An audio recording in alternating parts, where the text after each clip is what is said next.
Welcome to Retro Groove. Enjoy your voyage.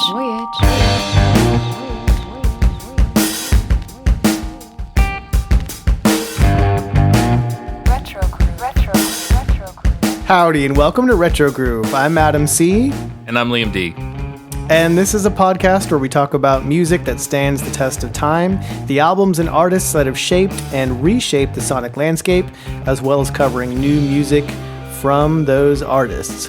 Welcome to the podcast. Liam, what's going on, bud?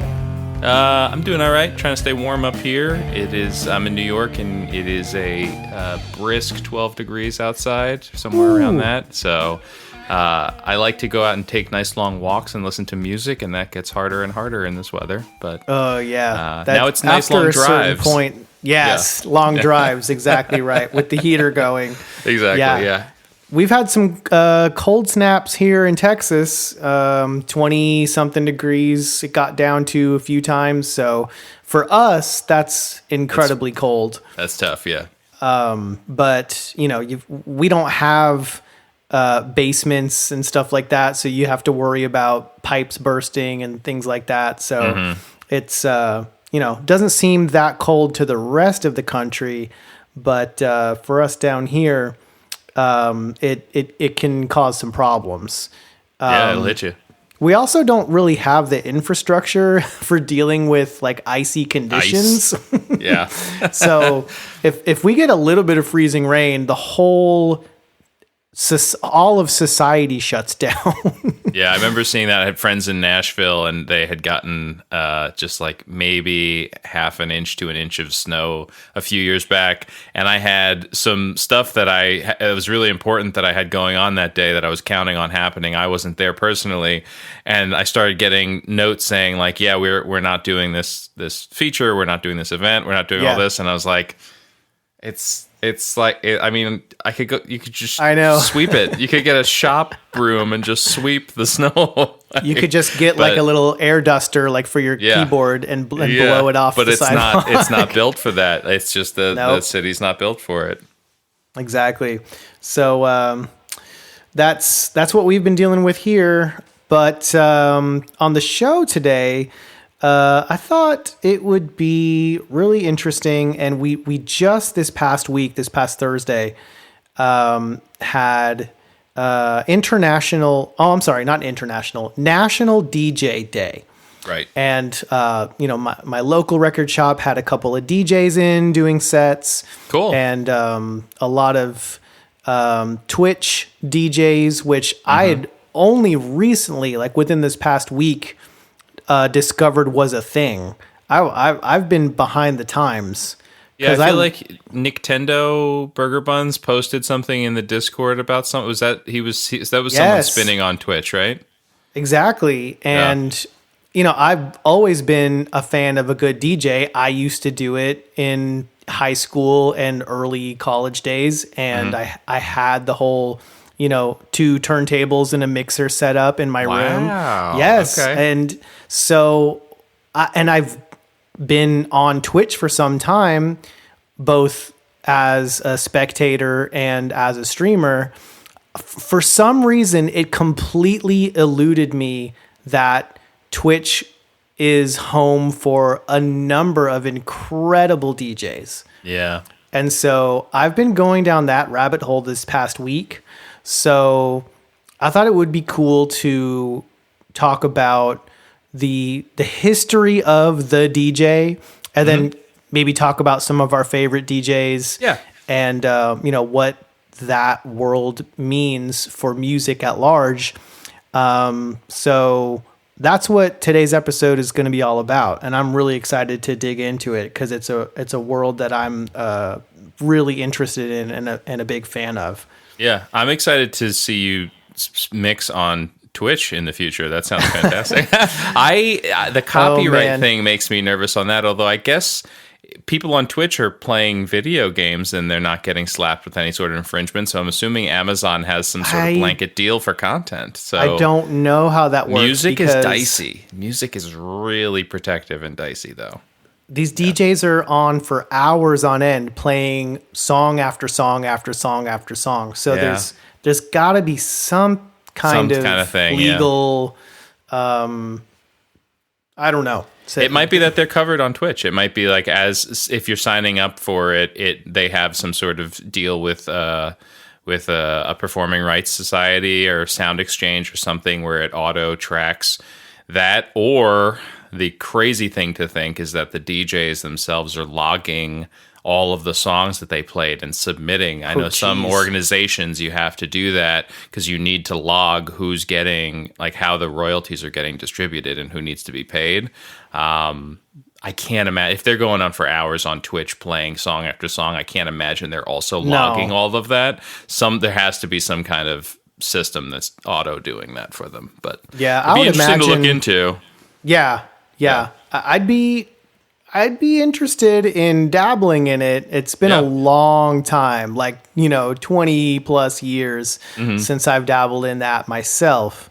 But it's a really, really unique way of expressing yourself, because you're kind of expressing and conveying emotion and controlling a crowd and creating an event using other people's music. So it's a really unique skill set, particularly when you get down to, how mixing multiple music sources actually works and all of the intricacies of that. So we're going to dig deeper into that on side B. But for now, we're going to break the ice a little bit. And Liam, what have you been listening to, and any recent record purchases or anything like that? Yeah. I snagged the new Lumineers album. Those guys, I like them a lot. They're not like my go-to band, but I think they got lumped in with that Mumford & Sons movement, and rightfully so. They had that style and a banjo. Yeah, they kind of did. But now you've seen them grow, and Mumford & Sons have actually progressed in a different direction too. These are two guys from Jersey writing rock songs that have a folk heritage to them. There's just as much Petty and Dylan in there as there is any kind of Guthrie-esque influence, right. So it's good. It's good. It's nine. It's 9 songs. It's 9 songs. It's good pop rock. It's heartfelt rock, which I'm a sucker for. And so I'm digging it, and it's an easy thing to pop on in the car. I admittedly haven't listened to it a ton in the car because my daughter, I don't know where she saw this, but she decided she wanted a haircut. And then as we were talking about the haircut, my wife took her to the salon, and I get a text saying she wants this. And then I get a picture off the internet, and it's like a buzzed side of the head with the comb over kind of thing. So the right side of her head has the buzz. And I'm like, cool, go for it. Yeah, and she's like, and she wants to spray some color on it. I was like, cool, go for it. Whatever. She's 6. She's going to get looks, and who cares? And so she did that. We got green hairspray. We're rocking out. And so I mentioned that's a pretty punk look. And so as we're in the car, she wants to listen to punk music to match her punk look. And so I'm starting with a bunch of Rancid and just the palatable Green Day kind of thing that I just know she'll easily ingest and kind of vibe with before I go any deeper than that. They're just 2 good starting points for a 6-year-old kid who wants to kind of rebel a little bit and is feeling their punk side. So it's been a bunch of Green Day, like Dookie and Nimrod era Green Day, and then a smattering of Rancid, which is really fun. So I dug out those CDs and have been throwing some stuff on. Wow. Cool dad alert. And then and then I like I mentioned earlier, I have been going on these walks to clear my head. Because of scheduling, it's been after dinner, basically. So it's like cold evening walks. Yeah. And so I was listening to a bunch of Death Cab, admittedly, just really getting my emo on as I'm wandering around. Yeah. And Feel some feelings. Yeah, and I was like looking up some stuff, just like went down a little rabbit hole as I'm listening, and I kept seeing his work with Sun Kill Moon, and I'm not super familiar with Red House Painters or any of that, but I was like, you know what, I should give it a go, and I'm a mile away from my house right now. What do I have to lose? I have time to listen to this, right. And I threw on. Just started streaming some of the albums, and it's beautiful. Like the early kind of folk rock stuff, it's gorgeous. So I then immediately went to Discogs and looked up the third album, which I've been vibing with, which is April, and it goes for $200. And I'm like, well, I'm not getting it. I'm not getting it on vinyl then. That was like the same experience I had with Kimbrough last episode. I was like, I want this album, but it's $250. What the heck? Yeah, pass. Yeah. Can't do it. And then my buddy mentioned that there's a show in our area next weekend that I'm contemplating actually going to, because there's like a upper seated area that I feel like I can safely just chill at. And it's Thursday and Cursive, which are both like emo bands from my like hardcore leaning emo bands from like my high school era that I would love to go and see, and it's cool that they're on a bill together, and the tickets are like $30. So makes sense. I've like kind of went in and started digging through both of their catalogs to be like, I do love these bands, right? Like I want to go see these bands, like trying to justify it to myself. So it's been a bunch of that. And then the last thing is actually gaming related. So, I've like worked through a few outstanding things that I was like, I hadn't finished in my sort of playing catalog or whatever. The backlog. Yep. Yeah. Well, I have this massive backlog, and I was like looking at it and I'm like, what do I need to prioritize here? And everybody talks about Undertale, and it's one of those like celebrated indie games that doesn't require 50 hours. And I felt like I was in the right place for it, and it was a good call. It's a gorgeous game. I feel like maybe I spent 7 or 8 hours working through it. Oh, nice. But the cool thing is, like, the guy who created it is actually a composer. Like, he's a music and soundscape builder by trade. Granted, he's very young. Like, he started this when he was in college. But his inclination is more so in music, and then has this appreciation for classic gaming. So it's very Earthbound-esque. It looks a lot like that. Nice. But the music is gorgeous. And the story, it hit me right. I knowing that he was a composer first and a developer second, I made sure I put this on. Like, I listened and played it with nice headphones on to really get it. Because I don't know about you, like, there's a lot of times when I'm sitting on the couch playing my Switch or playing 3DS or whatever, and I barely hear anything in the game. Like the TV's on, my kid's running around, like the sound in a game falls by the wayside a lot of times. And so this one I made sure I focused on. And so now I want to get the vinyl, and it's sold out, but they might do a new pressing. And I mean, you and I were messaging about video game vinyl the other day, where it's just like, it's impossible. Like, it's very hit or miss, and it's really nuts. Just can't find that stuff. I mean, because it's such a niche market. Like, the Venn diagram for that is such a little sliver, and so the demand is high, the inventory is usually very low. They do these short one-off pressings and probably never do another pressing, and the price just goes through the roof, and there's not much you can do about it. Like, you either hop on the train early, or hope you've hit the lottery. It's crazy. I've effectively given up on the gaming vinyl thing because it's like too much. Yeah, a lot of times it happens like right when the game is either launching or is getting a physical pressing, maybe 2 or 3 months afterwards or something like that.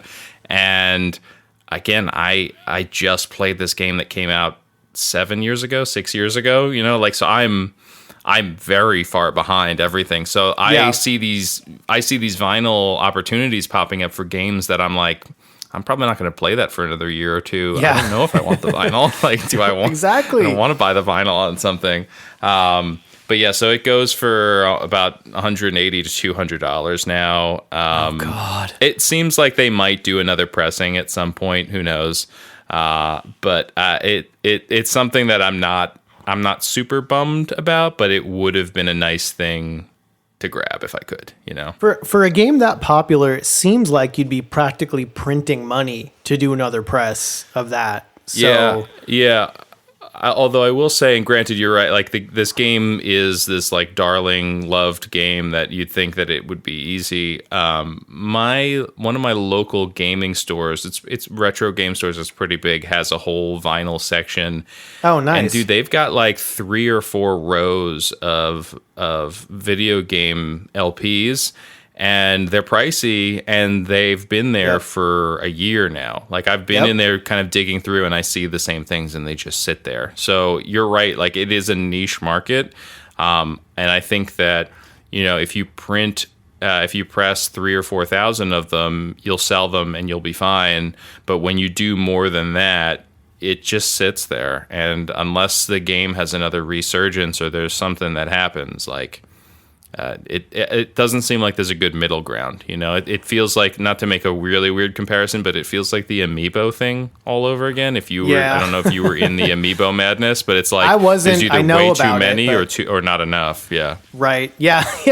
I walked into a GameStop the other day, and they probably had like 30 of the Metroid Dread double pack amiibos, and it's like at first everyone was like, "Oh, clamor, get him," and now you can't get rid of them.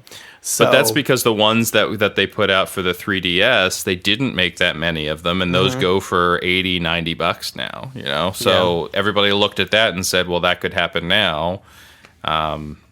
It's weird. I mean, supply and demand is a mess. I see the same thing at my local record shop, where they have like a small video game section, and the same handful of records have been there for months and months. And it doesn't incentivize them to get a new one then, right? Like, you they're would not think looking that to the value would go down at that point, though. Yeah. I mean, now with the internet, you can look up what technically the value is of something, which is basically just what somebody is willing to pay for it. But, you know, your local market might not really have the capacity for that valuation. So I don't know. But I feel like you were seeing video game vinyl at one of your locals, and it was priced up where it's probably selling on eBay or whatever, right? Like, some of those things were priced up to the moon, but when you look online, like, they obviously looked up the pricing and said, like, I'm going to try to charge $150 for this thing or whatever. Exactly, but it's going to sit there in the local, and you know, I guess they figure eventually somebody will want it bad enough to pay what, you know, it's worth as far as the internet is concerned.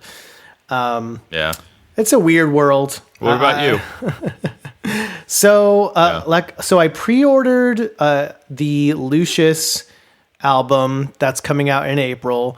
I'm a massive fan of theirs. Yeah, I freaked out. And it's so funny because they made that announcement like the day after we recorded our last episode. We were looking forward to what was coming out this year. And I was like, oh man, I could have just exploded. This album is going to be awesome. They're going with like a late 70s disco vibe, some beautiful photography. Obviously took place for the promotional material for the album. The new single is incredible. I've been listening to it in the car just endlessly. And I very rarely will pre-order an album that I haven't heard yet. But this one, because I have all the other Lucius albums, so this will, just keep my discography complete. I'm really excited about it. So I pre-ordered the translucent pink vinyl, which is kind of the basic level. I didn't opt for like the $50 or $60 package with the like autographed print and all that stuff. It's like, nah, just give me the record. I want to hear the record. But they're amazing. Everybody should listen to them if you haven't checked them out. And then some classic stuff. I finally found a copy of Candy O by the Cars. One of my favorite Cars albums. I'm trying to fill out my Cars discography. It's a great one.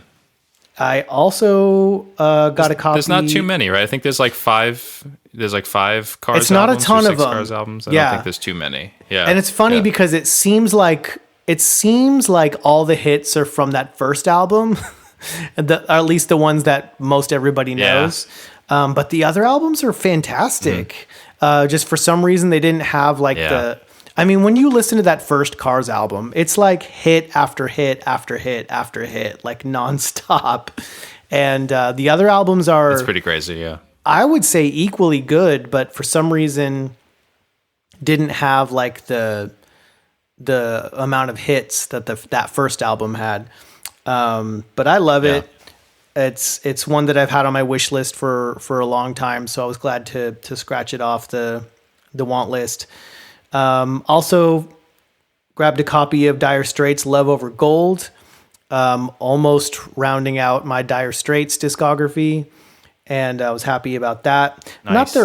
Not their best album, but it's really like atmospheric and different from their earlier work. I really like it, but it's more getting into the 80s, like a lot more synthesizers and stuff like that, and not as much of the kind of more straightforward bluesy rock of their, the first and second album.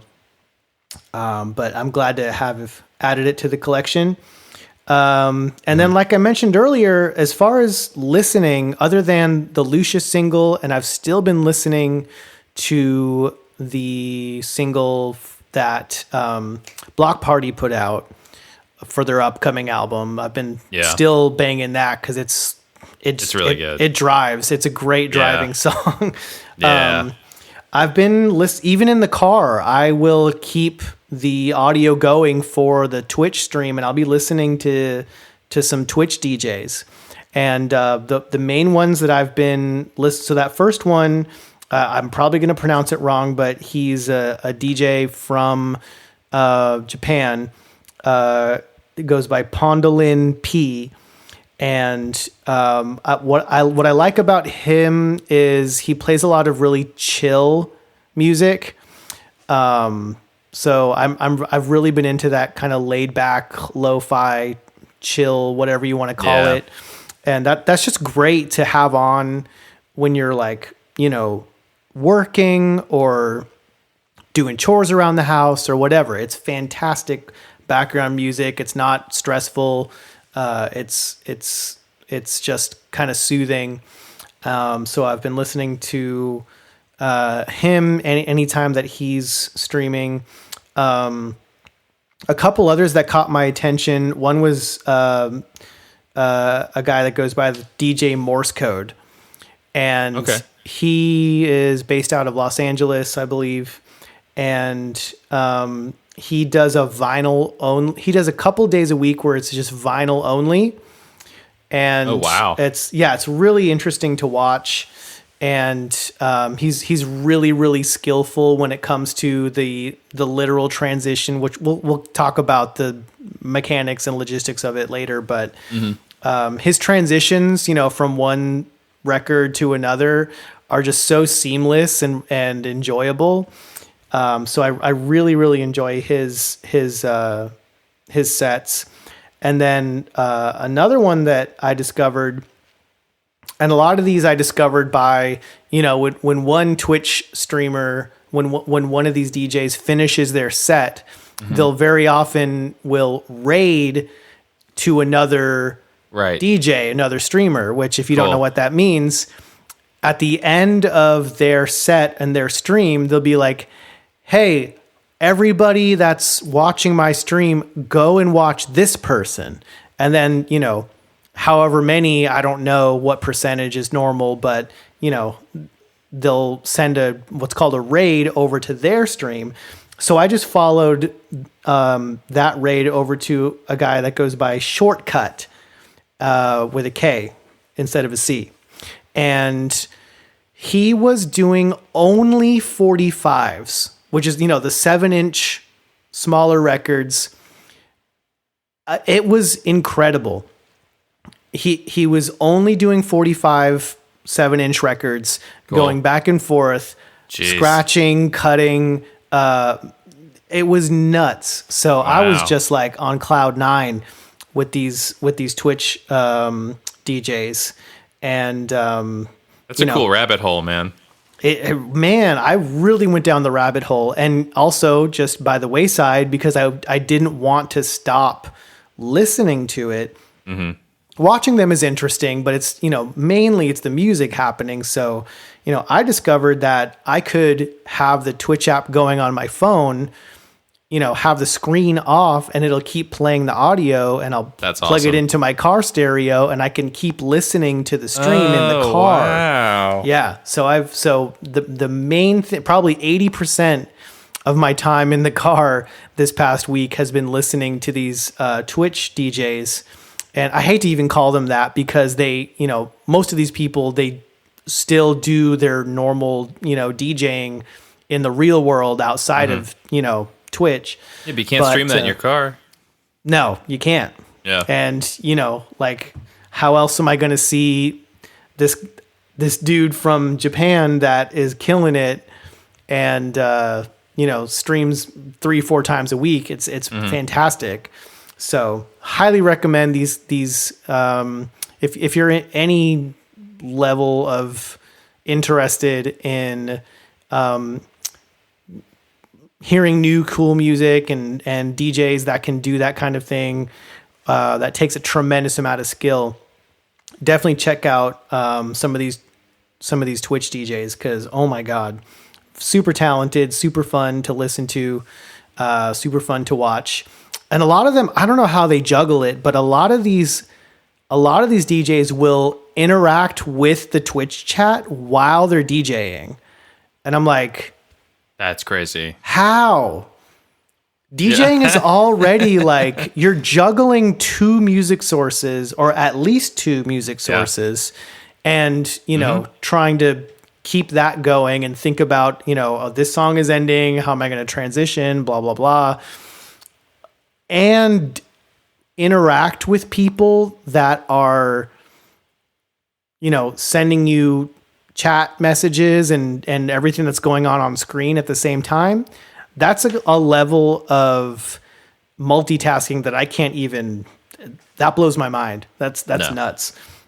Yeah. So really happy to have discovered that world, and looking forward to discovering new DJs there, and that, you know, that spawned the whole theme of this episode. So really, really grateful for that discovery.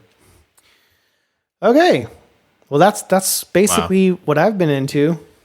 You want to hit some news and some birthdays here before we flip it over?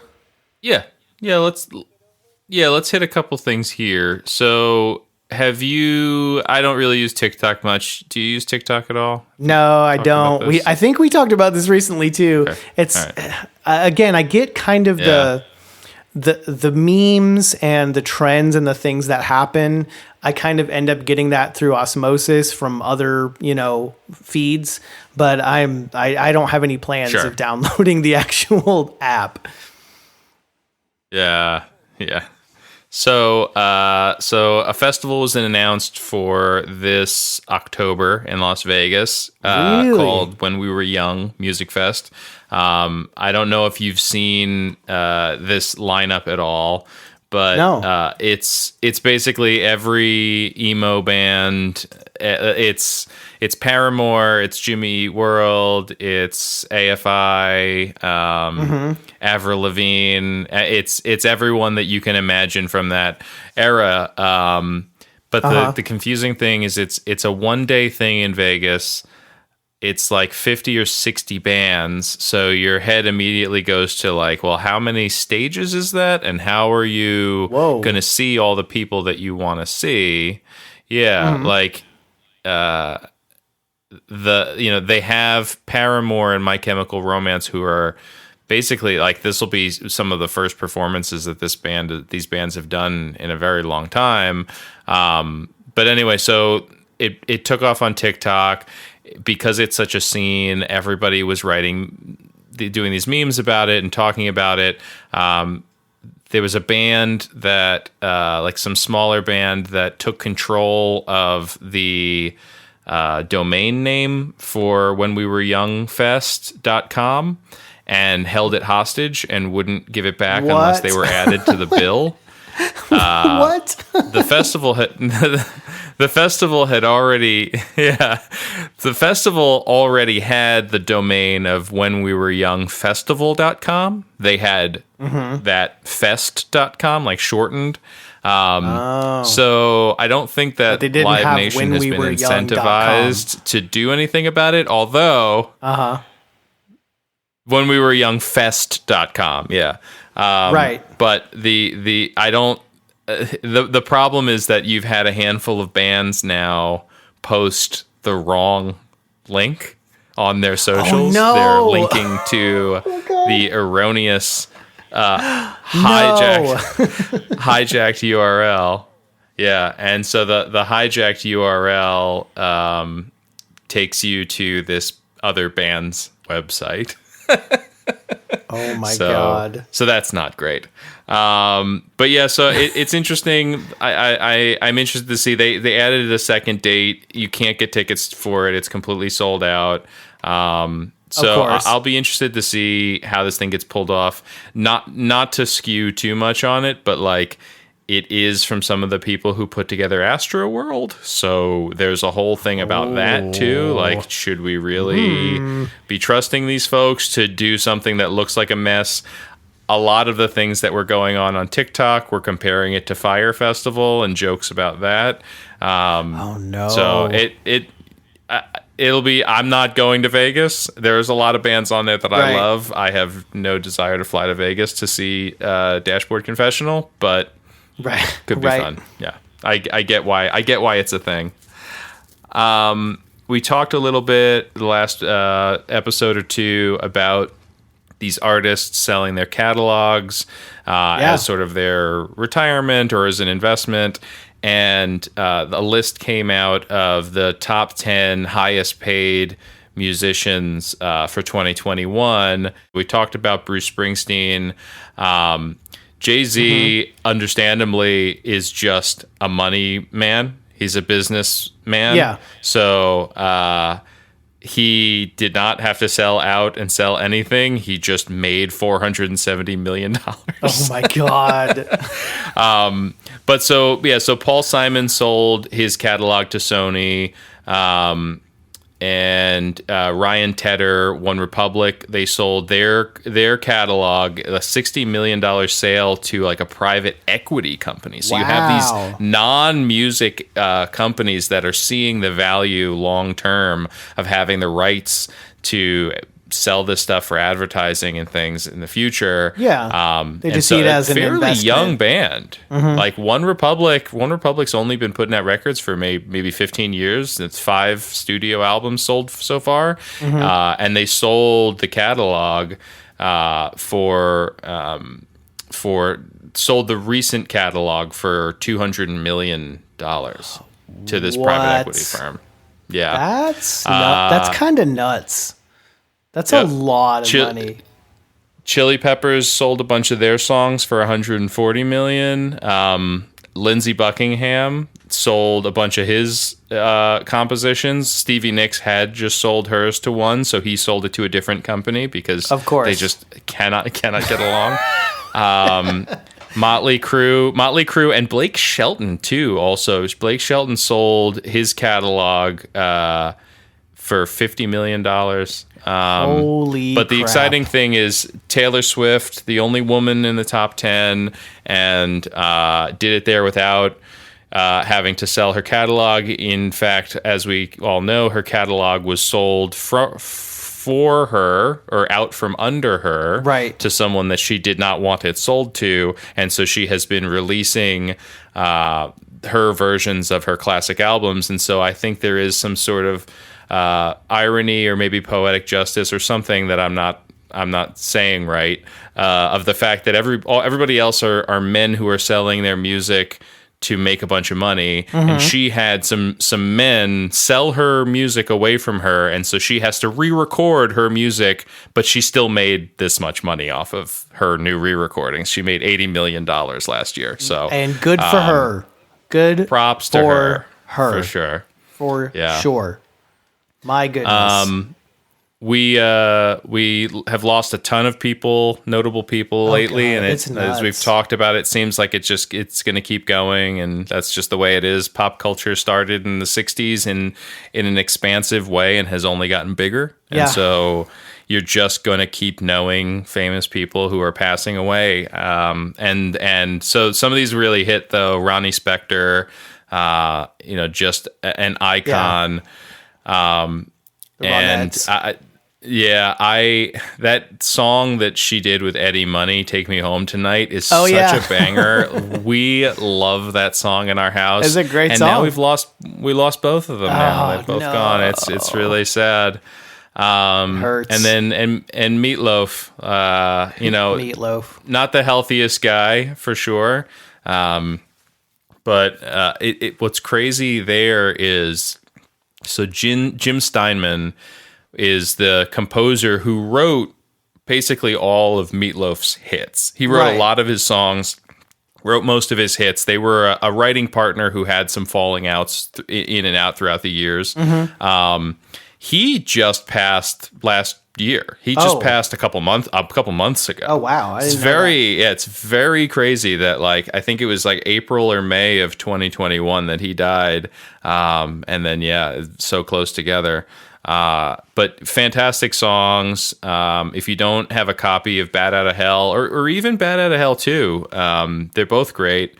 Definitely worth picking those up. They're great albums to have to throw on a turntable. They just, you can play them cover to cover. They're kind of structured that way. Steinman was very much in a Broadway production kind of mentality in the way he wrote. Very theatrical. It felt theatrical, and so it feels good to throw that kind of stuff on a turntable. Yeah. And then the last thing, you actually might know more about than I do. In this case, I haven't watched all of Encanto, but I'm excited to. But this song, and again, is this the moment in the movie? Would you say this is a big moment in the film? We don't talk about Bruno, or it's not is there necessarily a song on here that you think is bigger? No, it's not necessarily a turning point. I just think it's just a banger. It's it's so good. So the turning point in the movie does kind of hinge around Bruno as a character, but not necessarily this song. It's just an awesome song. Like I said earlier, me and my kids have been singing it off and on randomly for the past few weeks. We saw it on Thanksgiving Day actually, and it just felt like a good day to go to the movies when nobody else would be there. And my kids really wanted to see it, and I really wanted to see it, so we went. And there was only 2 other families there, so it was perfect. But then since it's hit Disney Plus, I think we've watched it 3, maybe 4 times. And so we'll just randomly bust out with "We Don't Talk About Bruno" because it's just so much fun. So it doesn't surprise me. So it doesn't surprise me at all. I think this is partly another TikTok story, you know? I also think that they're also, with this movie, they're probably just demographically and subject matter wise, and also just, I think during COVID, people are engaging with this a little bit more because you can see it in theaters and on Disney Plus, so it might be more accessible to people. Mm-hmm. But it's been a huge trend on TikTok. Which just again reinforces that platform's impact on this industry. Crazy. And again, you look at high water markers in certain things from the 90s or 2000s, you can't really hold them to the same standards now, i.e. record sales to streams. It's very different. But when we look at this, you know, the song's been streamed 29 million times already. Let It Go. So Let It Go only ever reached number 5 on the top 100 in the US. So this is top 4. It's matched the other high water marks. There are "Can You Feel the Love Tonight" from The Lion King, which also reached number 4 back in 1994, and then Vanessa Williams doing "Colors of the Wind" from Pocahontas in 95. Though that also hit number 4. So right now, the only Disney song U.S. side of things, chart-wise, that's ever been bigger than this is "A Whole New World" by from Aladdin. That in '93, that actually did hit number 1. It did, but in the UK charts, there's never been a Disney song that hit number 1, but this one just did. Ooh. So this movie is resonating overseas more than any Disney movie, at least animated movie, ever has before. I wonder why that is. That's cool, though. I don't know. I don't know. So it's very exciting. Again, it makes me want to sit. My daughter's watched this movie twice without me. She watched it once with my wife and then once just kind of on her own as I was cleaning up the house. And now I'm like, all right, next time I got to actually sit and watch this thing because it seems fun. I saw the first 15, 20 minutes and it seems like a blast, but it is. Have not spent the time yet. I would watch it again if despite how late in the evening it is, if after we're done here, my daughter was like, "Hey, can we watch Encanto?" I'd be like, "Hell yes." Absolutely. It's Let's really pop some good. popcorn, yeah. Totally.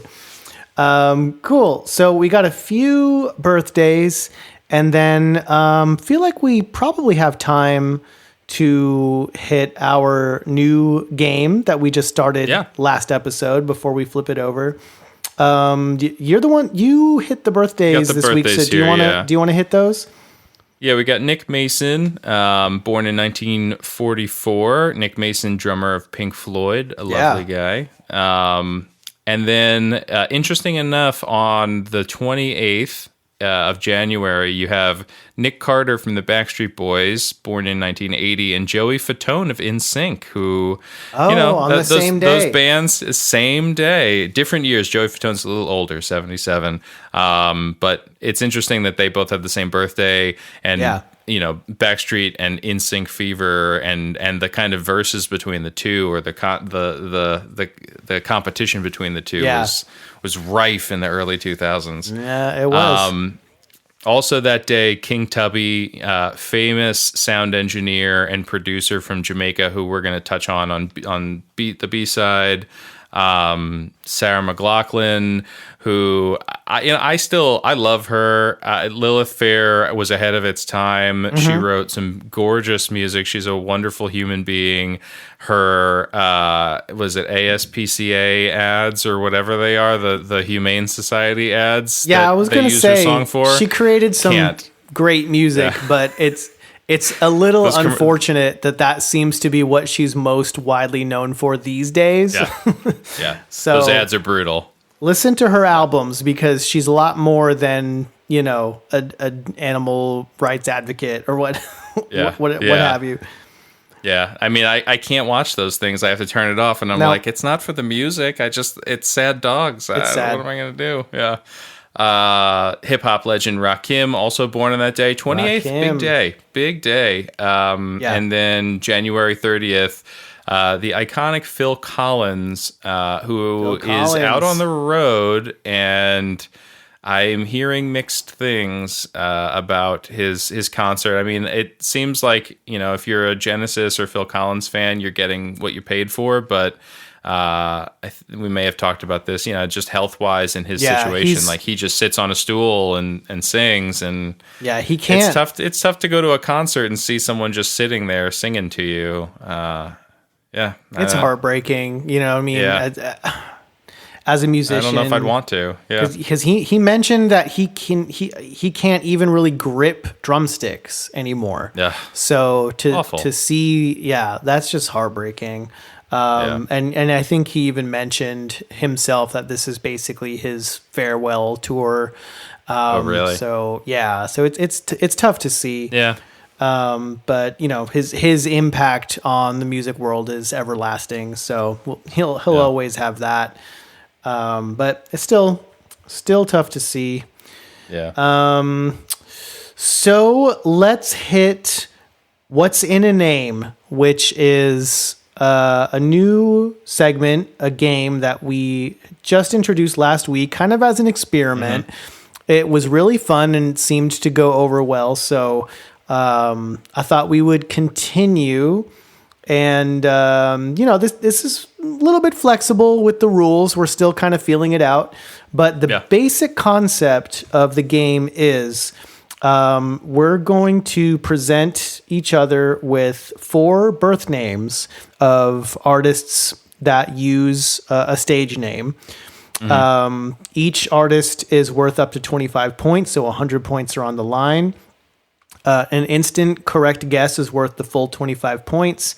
Either a wrong guess or a need for a first hint drops it down 5 points each time.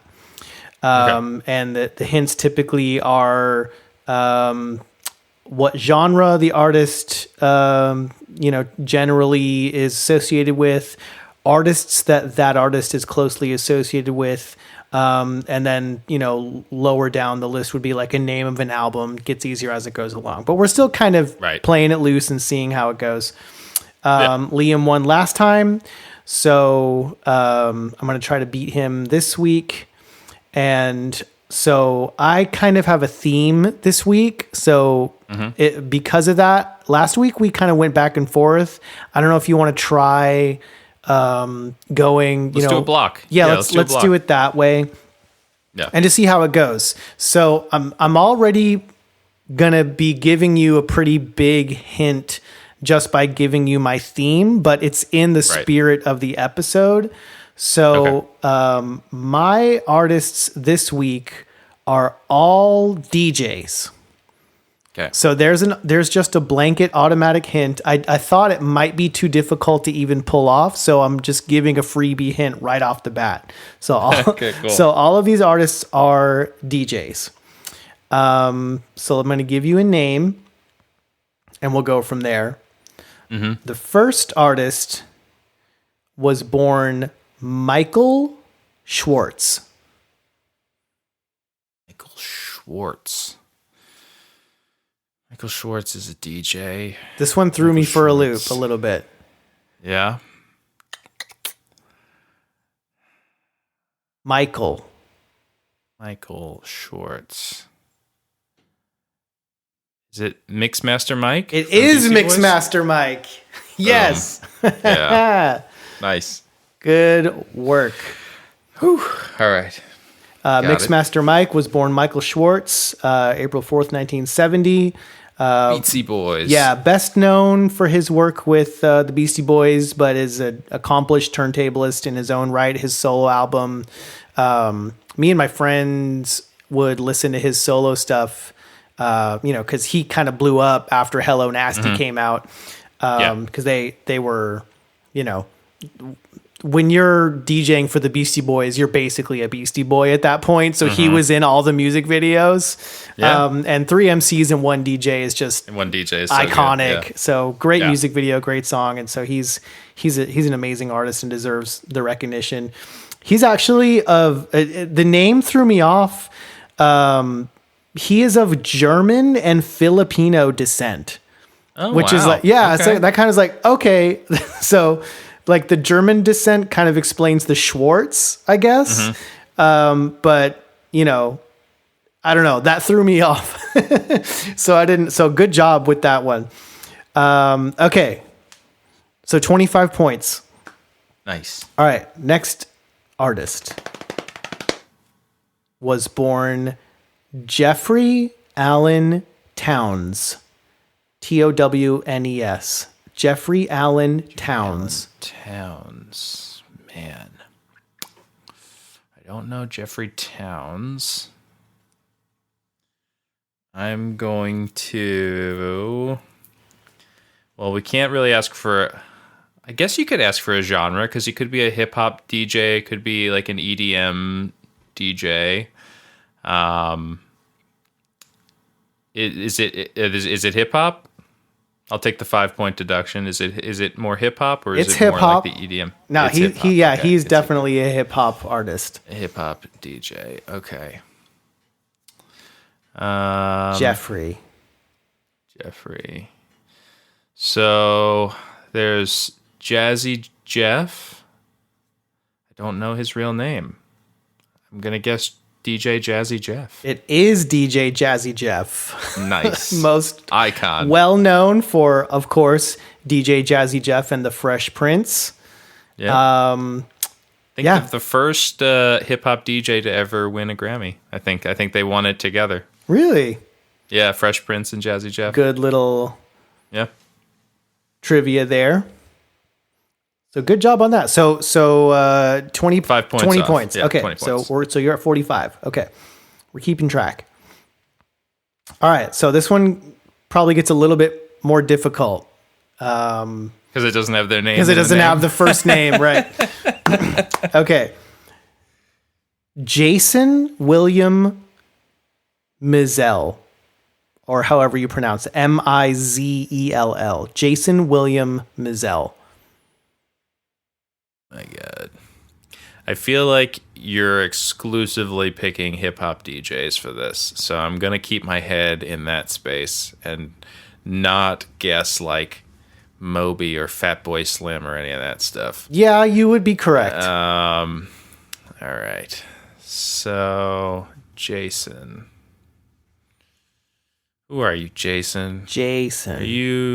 Are you I feel like I'm trying to get in your head here, because I'm like, which DJs? Like you picked Mixmaster Mike because you love Mixmaster Mike. Jeff's an icon. I feel like you're not going to go super deep, so I feel like we're talking about like DJ Premier.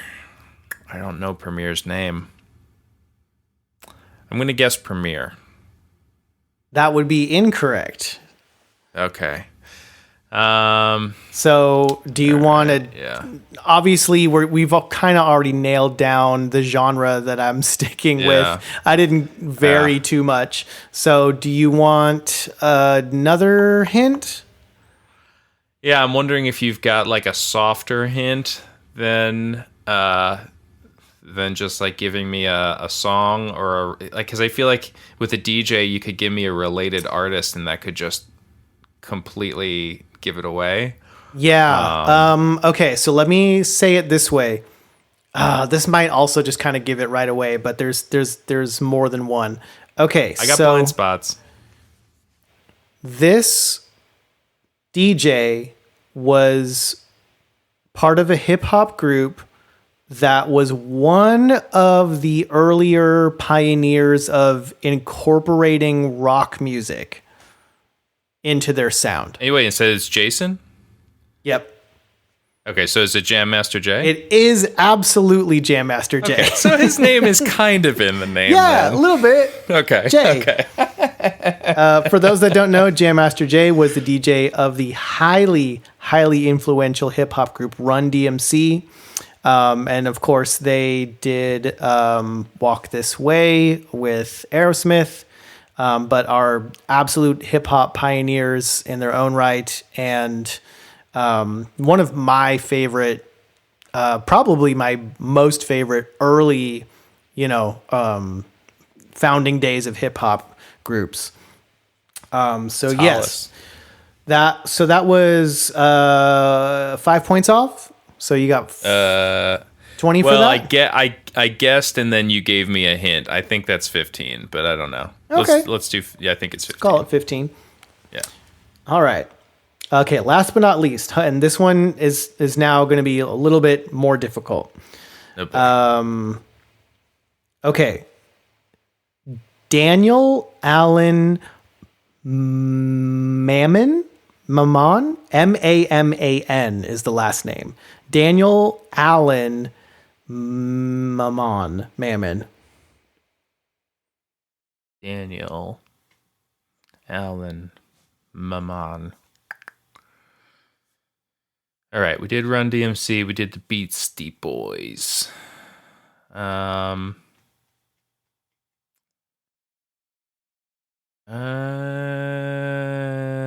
There's a very, very small name association here, but not much. What was it again? Daniel Allen Mammon. So, I mean, my guess, no, because I think his name was Adam. I was going to say DJ AM, but no. I think part of that's because I have an LP with his name written right in front of my face right now that I'm looking at as I'm trying to think of this. Well, you didn't say final answer or anything, so I'm not going to count it. No. You haven't given a first guess yet. No. Daniel Allen. Daniel Allen. Maman. I don't know. I'm going to need a hint. Something. Okay.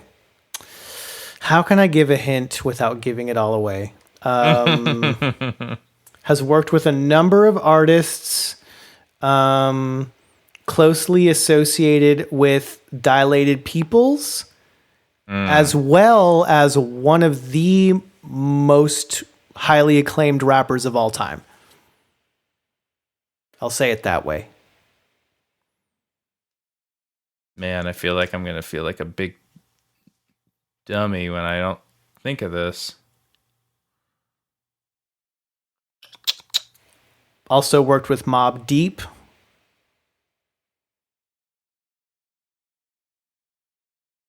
Yeah, I'm coming up blank. I'll need another one. Majorly associated with Eminem. Majorly associated with Eminem. Green Lantern is Eminem's DJ. Is it Green Lantern?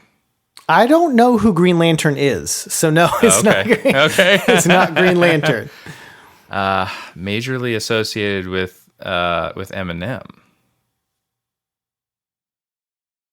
Who else DJ'd with Eminem? I think I got to give up. I don't know. Who is it? I'll take the knee. And I'll double check my facts to make sure that he did work with Eminem, but that's fine.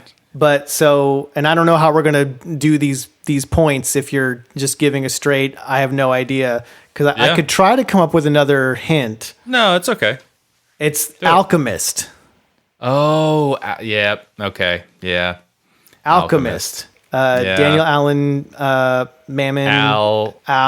Yeah, I got it. So there's a very, very slight name association. He did, and he has worked with, he was on Shady Records. So yeah, he definitely did a lot of work with Eminem. You're right. Yeah, I know. He did produce Eminem as far as I a bunch of stuff. Was able to research. Green Lantern was Eminem's, like, the DJ that went out on the road and stuff and worked with him on that stuff. Okay. But yeah, I didn't. Yeah. Okay. Got it. So I don't know how we're going to do the points on that, or is that a 0? That's a 0. I'll take the 0. I gave up. I think so it's 25, 20, and 15. So in my math, that's 60. Okay. Is that right? We'll write it down. Yeah, I think it's 60. Okay. All right. So mine is good as a block too. So I'm glad you suggested it, because I was also going to suggest that. Cool. Mine, they're not all associated with each other. Okay. The associations also might just be too inside baseball to make any sense. So I apologize in advance if I was just in my head a little too much on this. That's all right. But we'll kick it off with Anthony Patton. Anthony Patton is someone that we've talked about on this podcast to some extent about before. Anthony Patton. Tony. No, there's nothing in the name. Shoot. Yeah.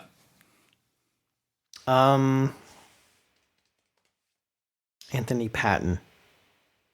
I'm not ringing any bells whatsoever. I'm definitely going to need a hint.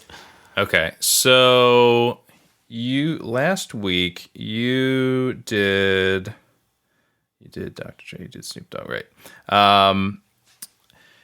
We did an episode about a certain city that kind of had its renaissance separate from East Coast and West Coast. Yep.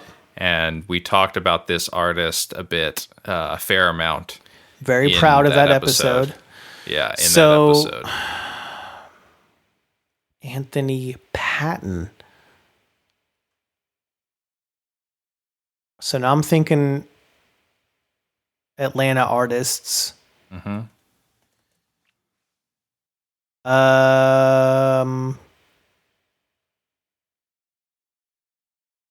I don't know. Let's just take a stab in the dark for fun here and say Ceelo Green. No. Okay. But you're definitely on the right track there. Okay. Yeah. I mean, I feel like this artist was probably one of the most talked about in that episode. Like, it wasn't an episode. It wasn't an episode about this artist and this group, I should say, but like it is the cornerstone of that conversation in many ways. The cornerstone of our conversation. Of Atlanta hip hop, yeah. Wait, Jermaine Dupree? No. I think that's his real name. It probably is. I'm just, again, taking a stab in the dark because I am drawing a complete blank. Anthony Patton. I mean, he's part of a group, but it's not even really a group to say. It's more of just a duo. Well, duo. So, are we talking about... Dupree is his middle name. Oh, interesting. All right. Yeah. So are we... I can't even ask this. Are we talking about Run the Jewels? Can I even ask that? No. This is like the original. Is it Bad Boy? Big Boy. Big Boy. Sorry. Yeah. Big Boy. It is. Man, Big Boy. why didn't I? I'm kicking myself for that one. Yeah, it's all good. So, Big Boy. You want to say 50? I feel like 15. Like you had, I gave you a hint and then a missed guess. I had. You asked Jermaine Dupree. Well, I had 2 bum guesses. Okay, so you want to do 10 points? I'll do 10. I'll take the 10. Okay. Man, that's a good one. That was good. Yeah. All right. Big Boy. So, dang it. So the next one. So each of these then. So I'm hoping that each one then unlocks some sort of a clue about the next one. Okay. Because the next one is someone who is associated with Big Boy. Okay. And that is Thomas Callaway. I know that name. Why do I know that name though?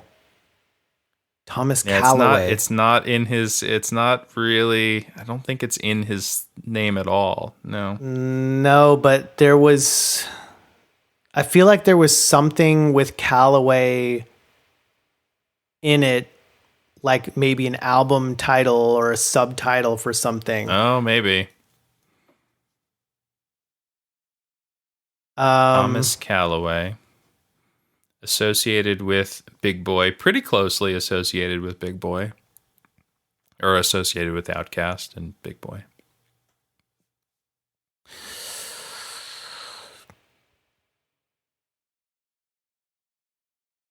I need a hint. Thomas Callaway. It's pain. It's really hurts because I recognize the name. So associated with Outkast, also from Atlanta, has had success in multiple groups and as a solo artist as well. So not just one. Wait, hold on. Wait, is it Ceelo? It is, yeah. Dude, when you guessed that last time, I'm like, man, and he's going to hold back from guessing the next time. Didn't he have an album title or something? Something He might have. of Thomas Callaway? I recognize that instantly. All right, I have to look this up now. Hold on. Yeah. But when you guessed it last time, I was like, well, I'm not going to change my thing now. Right. But I was also thinking, like, is this going to make him less likely to pick it again because he already just guessed it? Yeah. Oh, yeah, I knew it. Okay. What are his album names? I swear he's got some. I knew that name because I swear he's got something with Thomas Callaway in it. Oh yeah, his title. album is Ceelo. His album is the album is Ceelo Green as Thomas Callaway. Oh, that's it. That's it. I knew it. It's literally what I said as the answer. That's amazing. I didn't know that existed. I guess that came out in 2020. I haven't listened to it. I need to go listen to it. So all right, was so that as we 20 continue points? on here, 20 points. Yeah. So as we continue on here, so this person, to my knowledge, is not associated with Big Boy, but is closely associated with Ceelo Green in some way. Okay. And that person is Brian Burton. Okay. Brian Burton. Associated with Ceelo. Not in his name at all either. You did me a favor. You were like, yeah, Jeff, Jazzy Jeff. Jeffrey. And I'm like, oh man, this is too difficult. I'm being a jerk. I thought about doing like Ronnie Spector, and I was like, well, Veronica, maybe that'll throw him for a loop if it's like Veronica. I forget her actual maiden name because she had like 3, but I was like, I can't do Ronnie Spector. It'd be too obvious. Yeah. I'm drawing a complete blank. Need a hint. Brian Burton. So think of what Ceelo Green has done in his career. He was in Goody Mob, and then was in another group. It's in another group. I know a little bit about Dungeon Family. No, it was a duo that he formed and had a massive hit. It was before Forget You, the censored version or whatever, which was his big like solo hit.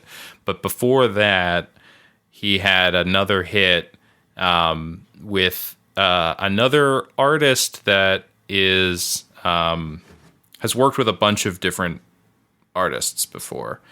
And so Ceelo worked with Brian on this. Brian, so hold on. So it can't be. Oh, okay. It's Danger Mouse.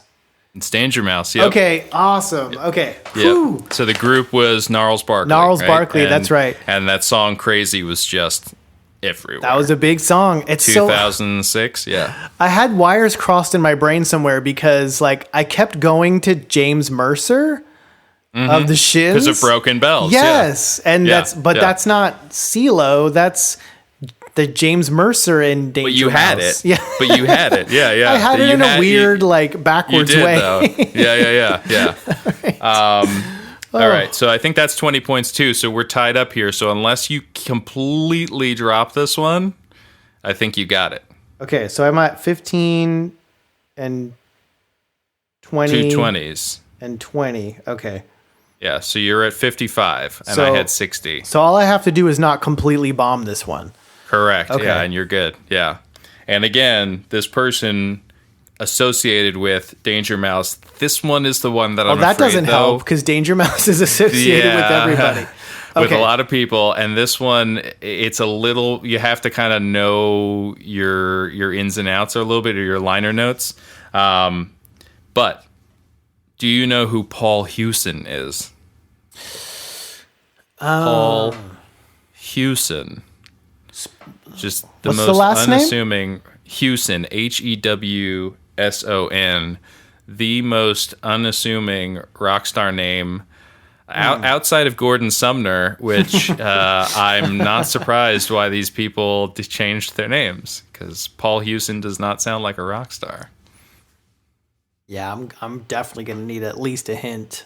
Yeah. Well, you think about Danger Mouse has produced with a bunch of artists, or produced records for a bunch of artists. I was just joking about Gordon Sumner, but this person also did the single name. So like, it's not like, Iggy Pop or anything like that. It's just Billy Idol. It's just a word. It's just that. Oh, yeah. Okay. But again, you have to know like a little bit of his production background or some of the artists that he's worked with. It's a fairly recent. I'm gonna just double check that I'm not off in my timeline here, but I think it's a fairly recent collab. Let me see here. Danger Mouse. 2014. He worked with this artist. Produced an album for this band, for this artist. And it's a single name. The artist, Paul goes by just a single name. I mean, he's in a band, but it goes, he's known by a single name in that band. Okay. Yeah. Shoot. And Hewson is kind of misleading because, I'm probably going to need another hint. Much. Okay. So I'm drawing a blank. You would think Hewson doesn't give away his ethnicity, I think, enough, which is firmly Irish, like very Irish. Oh, okay. Irish. So single named Irish rock star. Like I've got two, Irish rock star. I've got two in my mind. Well, okay, so you're saying rock star, which eliminates one of them. So it has to be Bono. It's Bono. Yeah. I didn't know that Danger Mouse did anything with Bono. He produced Songs of Innocence. Do you remember really? Do you remember that album that caused the whole kerfuffle about 8 years ago now? The one that it just showed up on everyone's phone. Yeah, it was downloaded onto everyone's iPhone. Yeah, yeah, that was the, and it's actually a good album. Like, it's not a bad U2 album, but everybody, like, the backlash from it was crazy. It was huge. That was a Danger Mouse produced album. I did not know that. Yeah. Wow. Yeah. Okay, yeah. So you said single name and you said Irish. I was going Everlast.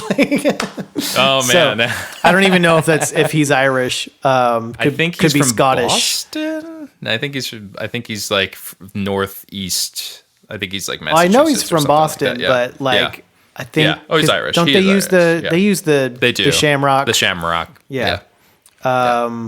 Okay, so that means you take it, man. I feel like that's at least 10 or 15 points. Either way, it's your game. I think I lost three guesses. So that's 10 on that, points. So that's 65. Points. All right, not bad. There we go. All right, so we each got a game now. All right, tied up. Yep. On our second round here of What's in a Name. Mm-hmm. Lots of fun.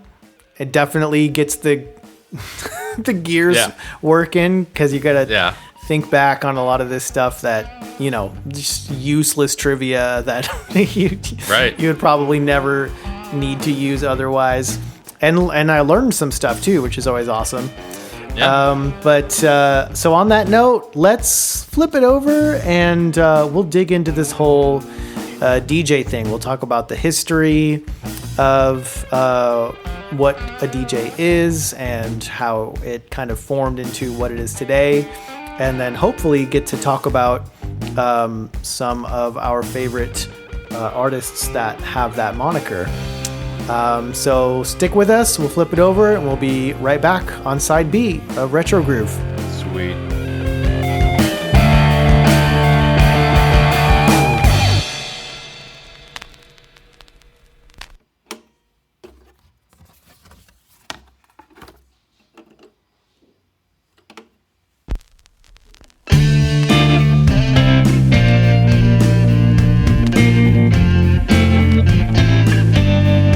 And we're back on side B of our 16th episode of Retro Groove. And we are going to dig into the history and the world and the influence of the DJ. If you're unaware, DJ stands for disc jockey, which was the original term coined all the way back in 1935. And we're going to dig into the history first and then talk about some of the technology and some of the influence and the artists that kind of shaped how that world, influenced the rest of the music world. Because it's a pretty unique and interesting history. So, Liam, do you want to start off? Yeah, and talking about some of this early stuff. Disc jockey was tethered to radio, right? Radio. It when you see those first appearances of that term, it is in reference to radio production, right? Doing some sort of live broadcast mix. And when you think of DJs, you're either thinking of, Skrillex and Avicii and Tiesto and all these crazy festivals that you hear about or the maybe EDM go to. Artists. Yeah, right. like the real EDM artists. Or you think about some of the hip-hop DJs that we've already kind of touched on earlier on side A. Yep. But there is that genesis of a lot of this, and it's still an art to this day, of the radio DJ. It's crazy. You can find them on YouTube, air checks, and even some videos from the 80s of people live mixing on the radio back then. And it was a lot of tapes. It was a lot of like pre-programmed stuff, but there was so much going on behind the scenes. And obviously when you get into radio, you get into the dicey kind of spin tracking, and so then the airplay gets tighter and whatever. But you did have this beautiful time in broadcast, 70s into the 80s even, where you had pocket shows and specialty shows and windows of time where you heard different things, and it was really up to the DJ, the disc jockey, to choose what was going on the air. So I start off talking about Dick Clark, obviously, and Casey Kasem are the two that really come to mind, mainly because they were big syndicated names, right? You had what became American Bandstand and Dick Clark Enterprises, and I mean, he's an icon. And then Casey Kasem was American Top 40, which exists to this day. Ryan Seacrest hosts it, and it's in syndication in hundreds of markets. The tricky thing about any radio DJ is that they geographically were normally kind of tethered. You didn't have the internet to distribute your radio shows. You did have some that were so popular that people would record, tapes off of the radio and send it to their friends and hear of these DJs spinning records. But you did have these like localized heroes. And one that was pretty pervasive was Frankie Crocker. And he ultimately is known for bringing BLS in New York to its prominence. But before that, he worked on an AM station. And in the like late 60s and 70s, he had that sort of salesman smooth pitch sound to it. And if you go, again, you can find his the recording of this on YouTube of him doing a break leading in between songs, and he's rhyming. I mean, it is hip hop style lyricism at its earliest form. It feels like you're being pitched on something. It's not anything deep or meaningful, but it's like, I'm going to get you moving and grooving and feeling the vibe and my vibe. And it's, where have you been? It's 10:17. Like it's that kind of stuff. So he's almost emceeing at the same time. So he is in a way. He is. So he's emceeing and DJing on the radio, right? And so then you have the technology kind of coming to prominence of mixing. It's more affordable to actually be a DJ in clubs. And you have this local radio guy who's been doing it for years. And if you're living in New York City, you're hearing him regularly. Right. And so what you have is DJ Hollywood is one of the noted ones, but it was happening simultaneously in many places, is you have these people who are going into the clubs to spin on a Saturday night, and they have heard this their whole lives on the radio, and so they start to like do that themselves, kind of like you hear, kind of mimic it a little bit. Yeah, I mean, like if you grew up listening or watching Seinfeld, and then you're like, oh, okay, I could be funny, and you get up on stage and you tell some jokes, like you can you hear Dave Matthews and you can pick up a guitar. Like these people were learning to spin records. They weren't cutting. There wasn't the sampling yet. But there was that same sort of localized, I'm spinning hits that are going to keep people dancing, and I'm gonna focus on these breaks where I can kind of interject a little bit. And as you mentioned before, like the multitasking that goes into actually live mixing off of vinyl is crazy.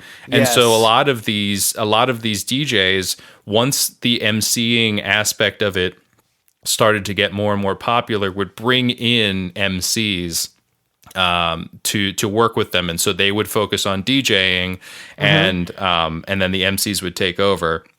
But I think there's something really organic and beautiful about like the influences coming from a radio DJ to a localized DJ, which then replicates that and kind of stands on the shoulder and becomes the next thing, which is the seed of hip hop. Like hip hop comes from that. And there's lots of dispute over where hip hop started and who was the first person to cut. I think in many ways, like most people are in agreement that that DJ Kool Herc was kind of the first one to start doing breaks. So he would go looking for funk records, right? So once you start getting the emceeing as something, you're moving away from just playing the hits that keep people dancing and being an MC that keeps the mood going, to trying to build your mix with these long instrumental breaks with no vocal parts, and then having an MC come in and interject in that. And so he found like he would go digging for these funk records that would have a nice chunky break or a cool break, but some of them would only be like 20 or 30 seconds. And so he like to go and re-cue that quickly. It takes you're stopping the music for at least a second. There's no way that you can't pull the needle and not swip it. So he was the first one to just get a second copy of the same LP, like the same record, and do the live mix where he's got it playing on one turntable, he cues it up on the second, he throws to the other, and so he can keep the break going. He called it merry-go-rounding, where he would go back and forth between the two things and keep that break going for 5, 10, 15 minutes, whatever he needed to do. Yeah, you could go as long as you needed to. Yeah. And speaking of how the way technology allows something like that to advance, before there was even the invention of, the kind of modern equipment that people use today, it was essentially two turntables, but there had to be something to mix those. So the actual, invention of the DJ mixer, that goes all the way back to the 60s, where a guy, Rudy Bozak, was essentially creating these DJ mixers specifically for that purpose when no one had ever done that before. And then when you talk about, cutting back and forth and being able to actually cue, which means, you've got the mixer focused on, let's say, for example, the left turntable, you're listening and queuing up what's going to happen next on the right turntable in your headphones while everyone's listening to what's happening on the left turntable. But being able to cue up involves, spinning the record back and being able to, make sure that the platter, which is the flat platform that spins underneath the record, is maintaining that same speed so that the music doesn't stop or slow down or hiccup in any way. That's another technological advancement where until the invention of direct drive turntables, you really couldn't do that. So you had Panasonic at the time was, Matsushita. So an engineer by the name of Shuichi Obata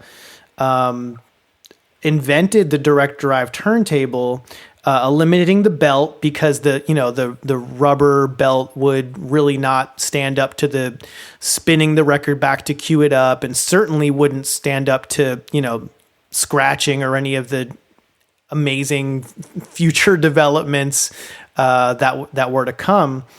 That really allowed these innovations in music performance to happen.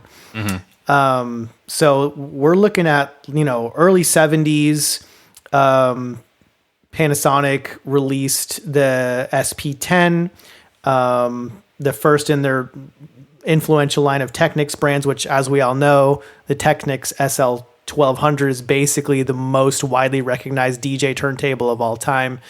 And the fact that these turntables were direct drive, meaning that the motor was, directly moving the platter rather than the motor moving a belt, which would then spin the platter, is that you could maintain the speed of that platter and allow things like cueing, and then later on, scratching or cutting, whatever you want to call it, where you wouldn't miss a beat. There was no flutter or fluctuation in the speed, which obviously in music, with the rotation of the record, that comes down to the tempo of the music. Yeah. And especially in, a dance hall or a block party or whatever the case may be, that beat losing its momentum or changing in some way, it just destroys the whole vibe of the party. The music has to keep going. That beat keeps going. And that's the whole, that really is the magic of a DJ, is to continue switching from song to song to song to song and keep it going. There's no lull or break in the music. You just keep it going. And as you're describing all of that, it just kind of reinforces this idea that this is like, we're kind of watching the birth of an instrument, right? Like exactly. This is genuinely a craft, a skill, a talent that you can compare to playing the drums or a guitar or something like that. Like you need to know your technology, and you need to have the wherewithal in the moment to move your fingers in the right way, and you have your ear on it the right way to make it do what you want it to do. Yeah. It's pretty exciting. The theremin is dope, but like it's pretty cool to like look at this and be like, man, we watched the birth of multiple music genres, and a skill set around a new instrument, albeit one that is based on a lot of sampling and use of other existing content. But as we've seen now, like people have, between like sampling machines, MIDI controllers, drum machines, and turntables, you can make original music with a lot of this tech. You don't need to just rely on some cool James Brown LPs. But going back to the idea that it's an instrument, but it's kind of open for interpretation.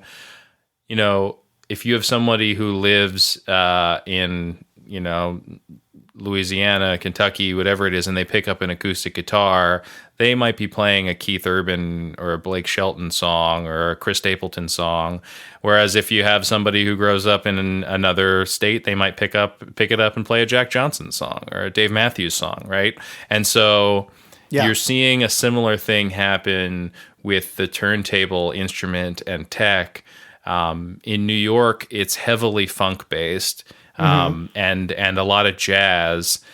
In Chicago, it's a ton of disco. It's basically the continuation of disco, or the reimagining of it, which then like it grows in the club scene, like the underground club scene and rave scene, to become house music. They start involving drum machines and synthesizers with this sampling and the turntables, and creating this wholly new style of electronic music. And it's just interesting to see the different locations. And then you look at Jamaica, which is, its own place. They had their sound system selectors. They weren't DJs. They were sound system selectors. And that does get confusing. When you look at it and you're like, what's the difference? What does this mean? Yeah. It's so funny because in that world, the term DJ was more associated with, what we would probably call the MC, the toaster, the person, on the microphone. And the person behind the sound system or, playing the music behind the turntables is the selector. So, that's right. The whole terminology was completely different, but it was the same concept, which is so cool. But so you have Chicago that's creating or generating house music, which is adding synths and drums to existing content.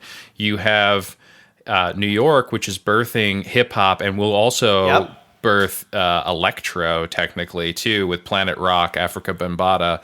But they're cutting, scratching. You start to see sampling. They'll do punch-ins from time to time. I think it was Herc that started to do that. I know Flash did that a ton. Like Flash. The interesting thing is like Herc is like the grandfather of the hip hop DJ. Yeah, that's a very safe thing to say for sure. But Flash is developing his techniques almost in isolation from a lot of this, so it is interesting. You wonder like what kind of organic bleed was happening, and they're all working off of similar tech, so it's bound to happen that you have a few enlightened people who figure the same kind of thing out. But Flash is rightfully considered also one of those initial purveyors and the godfather or father of hip hop DJing, because he did come up with so many different techniques. I mean, he would be the one, he like accidentally did that sort of rub that they were doing over the system and liked how it sounded, and the audience reacted well to it. And so he started incorporating that into his mixes, where he would actually throw it live and you would hear him kind of scratching and rubbing on it. He would every so often just punch in like a vocal line or a guitar lick or something from the other turntable, which again, to me, someone who has zero experience with it, I look at that and I'm like, how do you just doing it with your thumb and like the pitch adjuster or whatever? Like, how are you timing that up? It's crazy. It's wild. It's wild. So crazy. I have a little bit of experience with that because, with my, heavy influence as far as Beastie Boys and artists like Fatboy Slim, for my, I think, 16th or 17th birthday, I asked for and got a entry-level Gemini DJ setup, 2 turntables and the mixer in the middle. And I started buying records specifically with the intent of, mixing and, getting a beat from this record and scratching with this record. And it is not easy. Yeah. Like you see a DJ doing their thing, they make it look so easy because their movements are minimal and it appears effortless. But it is very difficult to get it to sound good. Yeah.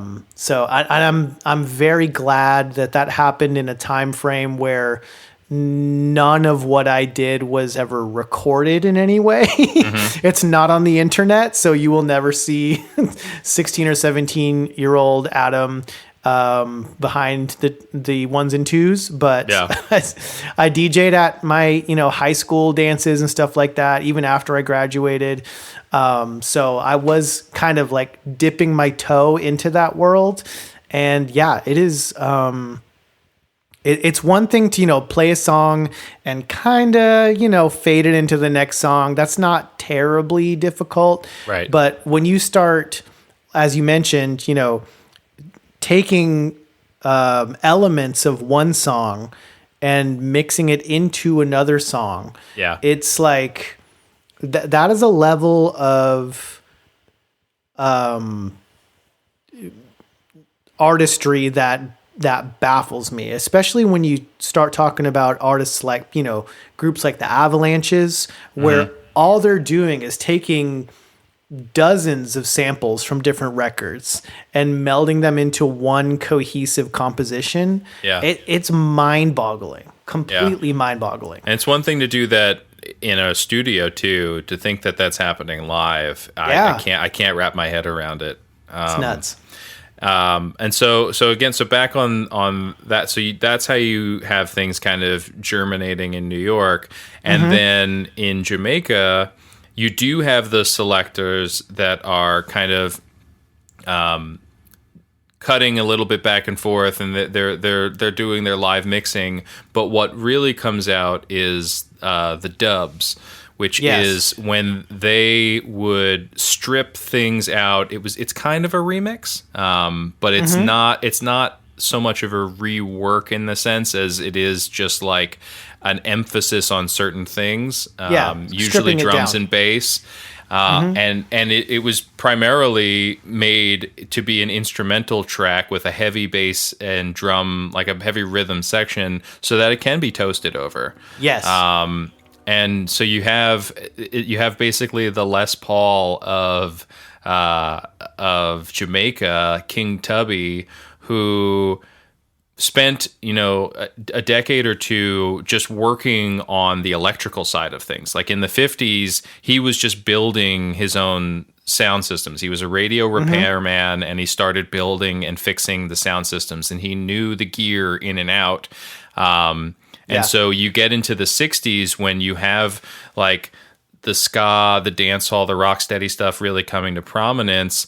And there's this desire to have this MC, the toasting, the selectors, and they need stuff to work with. And he has the capability and builds his own mixer that he can run things through and kind of accentuate or pull out stuff and work things so that he can kind of remake every song in a format that is that's usable for this purpose, and just blows the doors open for an entire entire sub industry or genre that still exists to this day. I mean, when songs get released in that area, there's always a dub mix. Somebody has done a version of it. There's some sort of instrumental remix or instrumental mix, and then there's a dub mix. You see that kind of style. You see house.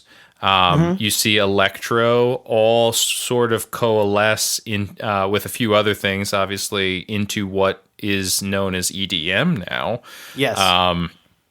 EDM. Have you been to any sort of live festival or concert that is featuring, Zed or whatever, like any of those big Tiesto type, David Guetta, any of that sort of thing? No, I have never been to one of those kind of events. There's certain EDM artists that I do enjoy, but for me, like the large crowd EDM experience is probably not for me. Sure. Who knows? Maybe I would enjoy it. I have no idea. I have never been to one. I don't know.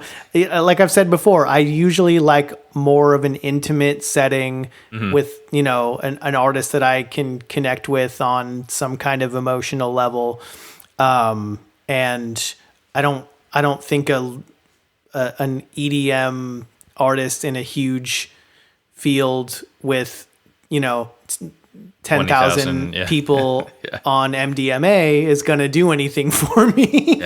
But who knows? I've never done it, so who knows? But it's one of the biggest things. I mean, like the festivals, they go for 4 days. They go till 3 a.m. These artists are some of the biggest artists on the planet. You think about like the Chainsmokers now that just they work with every big artist now. There's a Chainsmokers version or a new song featuring their mixing.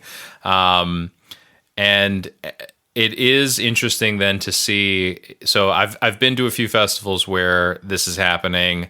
I don't spend a ton of time at the stages, but enough to kind of soak it in. And there's a lot of lights. It's a lot of the presentation. It's a lot about the experience. But you're watching them, like what they're actually doing in the moment is kind of different from the DJing that these turntablists were doing, especially in New York. 'Cause they'll have their CDJs or whatever, but then they'll have like a sampler pad, like with a bunch of glowy buttons or whatever, and they're kind of like live triggering samples and sounds and things like that. I think they're also controlling some of the lighting and whatnot. I want to give them a bunch of credit. The skill is undeniable. Yeah, and it's interesting. Go ahead. Yeah, I was going to say, I think some of them could go on autopilot a bit and nobody would know the difference. Like I think that a lot of it is pre-produced. I don't know how much of it, because these DJs are now creating their own songs and people are going there and they're expecting to hear stuff.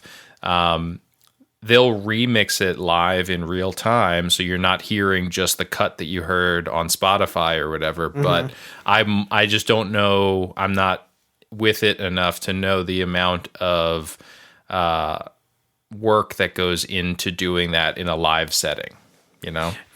Yeah, it seems it's a completely different skill set.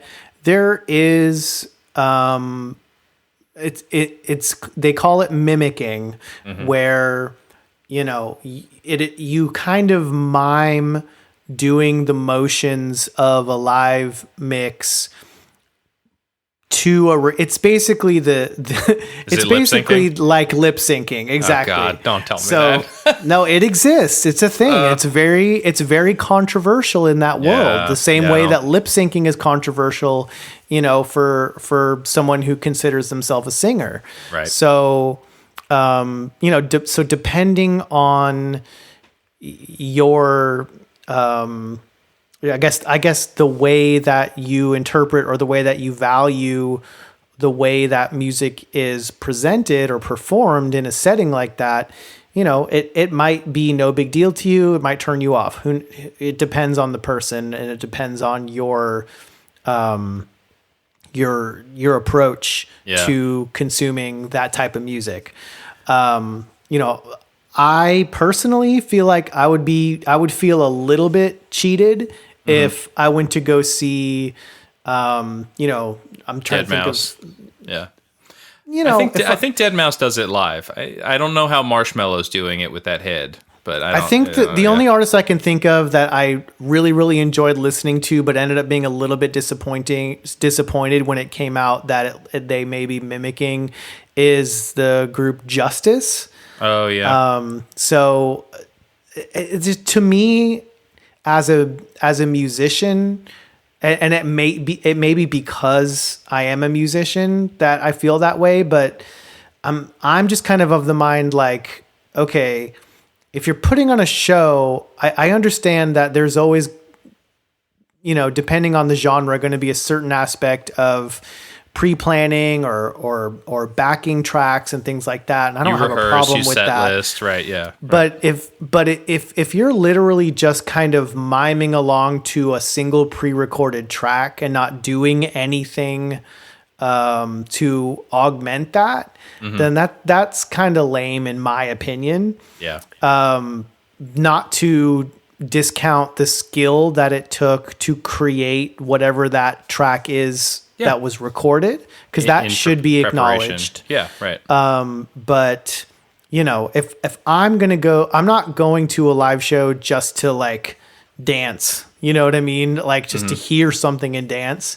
Yeah. Like I want to see and experience an actual performance. Right. But that's just me, you know what I mean? There are plenty of people out there that, you know, more power to you. They just want to go have a good time. They just want to hear some dope music, and, you know, maybe they want that augmented with a substance. Maybe they don't. They just want that experience. Yeah. And, you know, that shouldn't be discounted or maligned in any way. It's just a different experience than what some people are looking for. Yeah.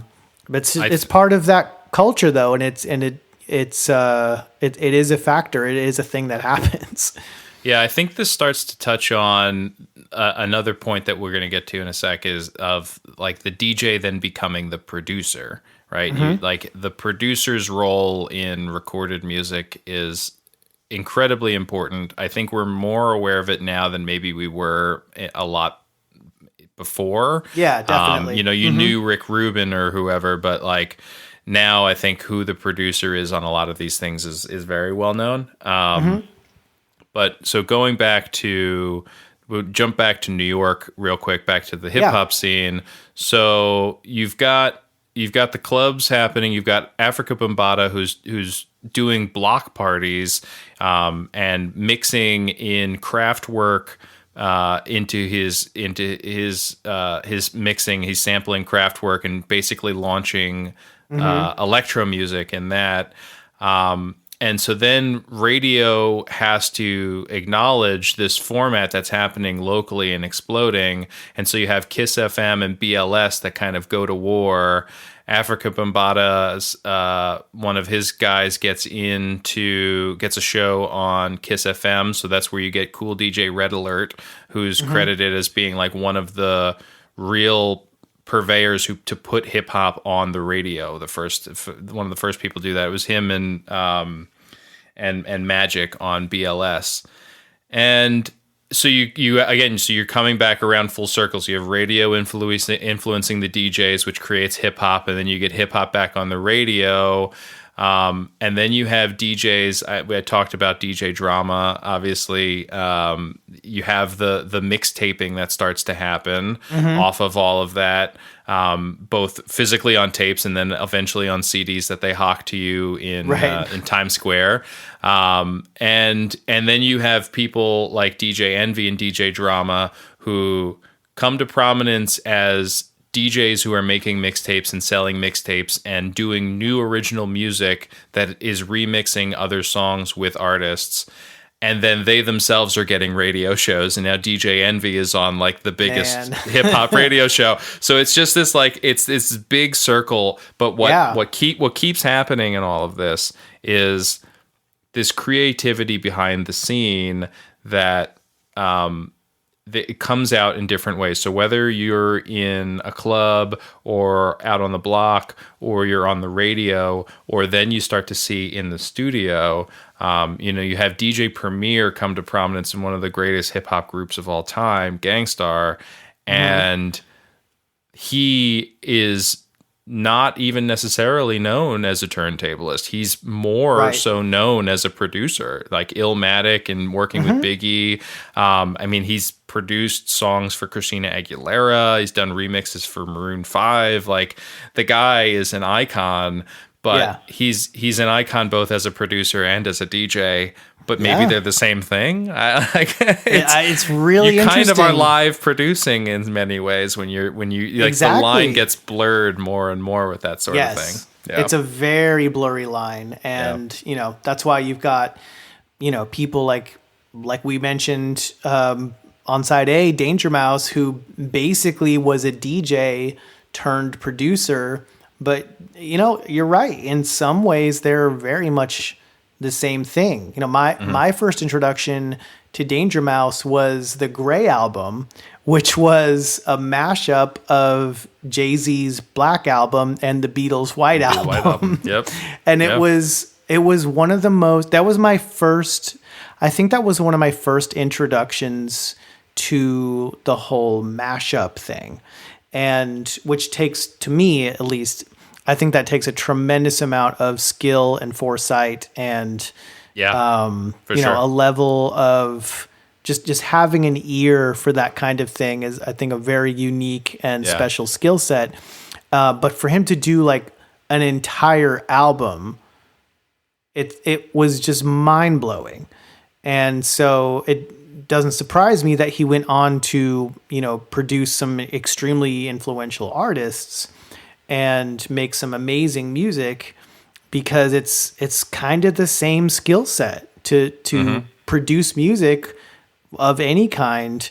It's a very similar skill set to, you're taking something that somebody else created and turning it into something even more special, if you want to put it that way. So whether that's, behind a couple of turntables or whether it's behind the mixing desk in a recording studio, it seems like it's a very similar skill set. So it doesn't surprise me that there's a very blurry line there between those worlds. That one would complement each other. Yeah. Exactly right. Do we want to touch on a few of our favorites? I mean, admittedly, like, it's not a space that I have a ton of personal investment in. Like, I have a lot of appreciation for it. We talked about Mixmaster Mike. I mean, he was probably him and Funkmaster Flex, like Janmaster J, Ali from Tribe Called Quest. Like, those are some of my first exposures to like what a DJ is doing. I feel like Funkmaster Flex, he was like the DJ on MTV's Spring Break all the time, and he was just like the guy. Like, I remember watching him on TV and being like, okay, that's like a thing you could do. Like, you can go on television and spin records like you're in a club or in a hip hop group or something.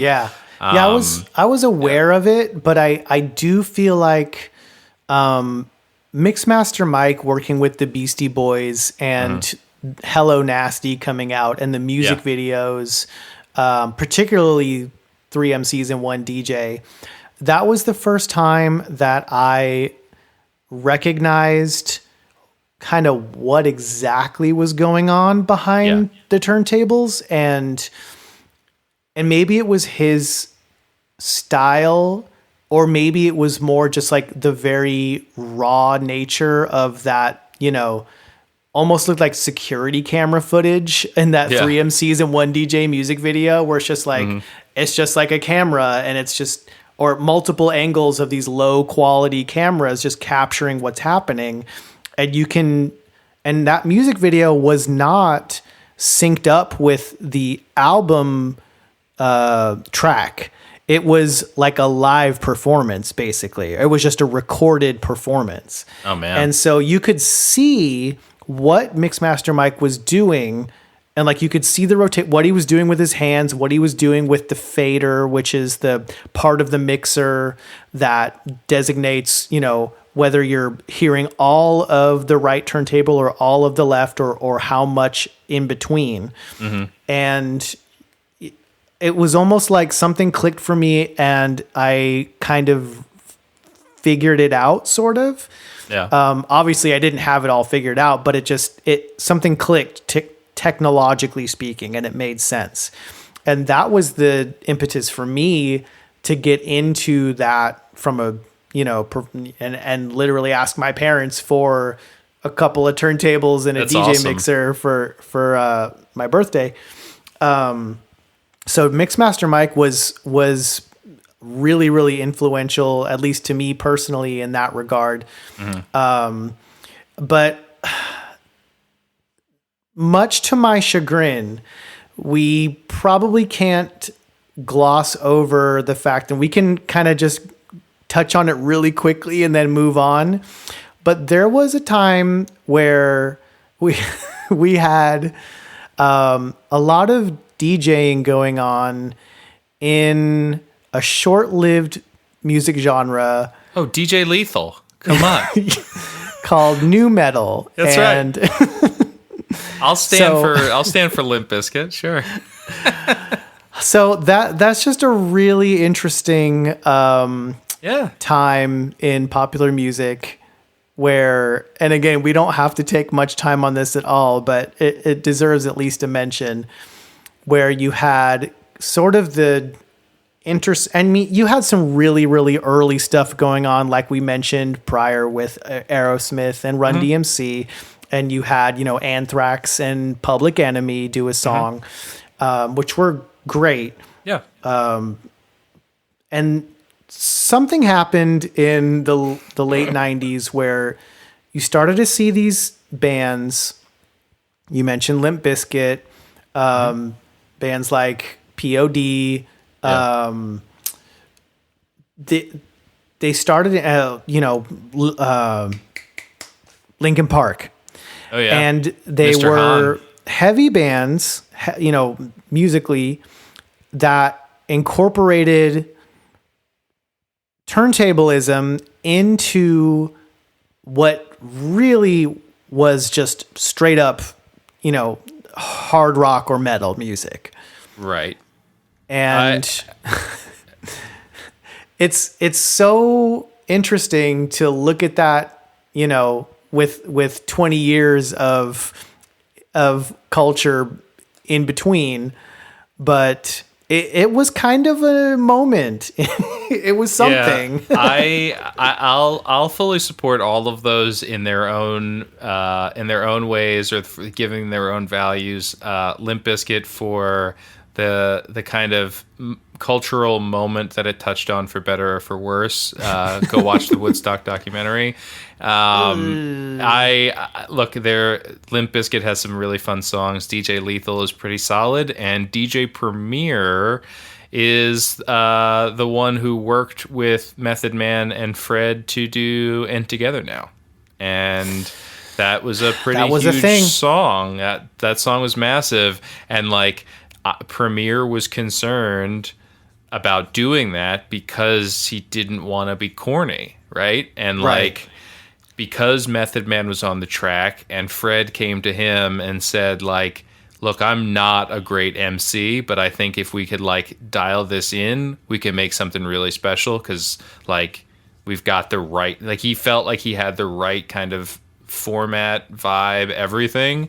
And he hit it. I mean, it was a hit song. It is what it is. I will say Linkin Park holds up. I think Linkin Park did something that I'm sure there are other bands that tried to do it. Nobody, I think, pulled off the hard rock kind of melding with the sampling. There's a reason why that Jay-Z thing happened. That it was cool, and was never properly replicated. MTV tried to do it again with like Ludacris and Sum 41 or something. It's just like it never worked because there's no one else did what Limp Bizkit was able to do, because they had a singer and then they had an MC. Like they had these two vocalists. Park. Yeah, Linkin Park had your hard rock scream Cornell singer guy. You know, they had Chester. And then they had, and I'm blanking on his name now. I can't believe I remember the DJ's name, and I don't remember the guy who is in Mike Shinoda. Mike Shinoda is the MC of the group, and so you had this kind of duality that they built in, where you've almost got Mr. Hahn and Shinoda as the MC DJ combo, and then you have the hard rock band, but they're both existing within the same space. They blended that seamlessly. They deserve props for that. Whether you like the music or not, it's undeniable. It's like I can appreciate a disdain or just a lack of interest in the angsty new metal vibe of it all, but you go back and listen to some of the stuff they were doing, and I think I've said on here, like, that was my first concert that I went to without direct parental supervision. Like, they took us there, but they dropped us off. And I remember watching the DJ like watching them do this all live, and I was floored. I'd seen some concerts before. It was so loud, and to see like these heavy rock guitars, this guy screaming, and then a guy rapping, and there's a DJ, and I'm like, what is happening on this stage right now?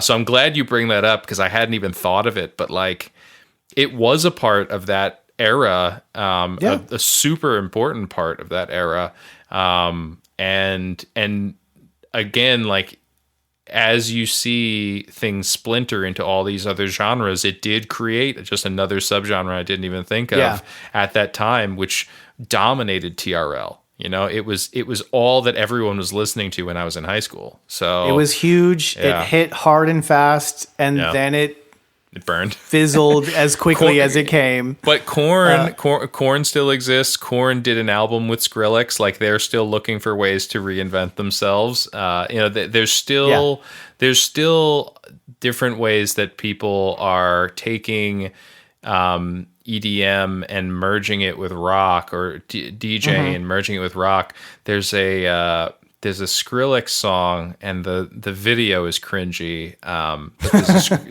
there's a Skrillex song that features two of the members of The Doors, and like samples Jim Morrison and celebrates their legacy. And it's a cool song. Like, you can see these two like rock icons like sitting there listening to Skrillex kind of talk about what's going on in his head, and they're like, yeah, I don't know if I believe this. Like, this kid is, I mean, who is this kid? But it's a cool song. Cool. It is interesting how quickly that kind of fell off. The other thing is, it's interesting how, you know, hip hop certainly hasn't gone anywhere, and it might possibly even be bigger now than it ever has been, depending on who you ask. But the DJ as a major part of that, and also the physicality of scratching, that seems to have fallen to the wayside a little bit. And maybe even not a little bit. Yeah, although, yes, in the presence of the recorded music. So if you're listening to Jack Harlow or whomever on like Polo G on Spotify, you know who is the producer on that record potentially, but there's no DJ, there's no counterpart. You don't know that Tyler's DJ is so and so or whatever. But I will say, and it frustrates me too, but when you go to see live hip hop, when you go to see these artists perform, their DJ is on the stage for 15 minutes before they take the stage. So if they're scheduled, I'm specifically talking at music festivals, but it's across the board. Dude, I saw a Lil Wayne and Blink-182 show a few years ago, and part of it was that Lil Wayne just wasn't there. His DJ was on the stage for almost an hour. Like, it was brutal. And it was like, he had to basically be like, he's coming, guys, don't worry, like he's gonna be here, everybody celebrate. You know? My God. Yeah, it's awful. So it still exists. The rappers still have a designated DJ that tours with them. They're just not part of the ensemble like they used to be, I think is a good point. Like when I go to see an artist at a music festival and I'm told that they go on at 4:00 and I show up there at 3:55 and then they're not on the stage until 4:20, like that's a bummer. The DJ has been on the stage for the full 20 minutes spinning Kanye records and live mixing to get the crowd hyped up. Wow. The DJs have become hype people, you know, like they come out there, they warm up the crowd, and then they will do some live mixing. But it's definitely not it's not the artistry and the spectacle that we're talking about. It's not that kind of live turntabling. They're just queuing up what the rapper, the MC needs. They're the new in the hype moment. man. Right. But they are doing the mixing before they come on stage, which is really interesting. Yeah. So it's happening more in a live space than in Exactly. the actual studio recording. And if you're a fan, if you're a fan of some of these rappers, then you know who their DJs are. So like when I'm at these festivals and I'm like, hey, who's that lady who's up there who's like spinning for Jack Harlow? Everybody knows her name if you're a fan of that guy, like because she's been with him for 5 years and she's always the one who's on stage hyping him up and doing the pre-show thing. Oh, Yeah, okay. it's interesting. Yeah, That does make sense. It is just kind of interesting to me that it's not the whole turntable as an instrument thing didn't seem to. I mean, look, every music genre is always evolving. You're always going to have throwback artists, but it's just interesting to me that the turntable as an instrument didn't really survive, at least not in hip hop. It seems anyway.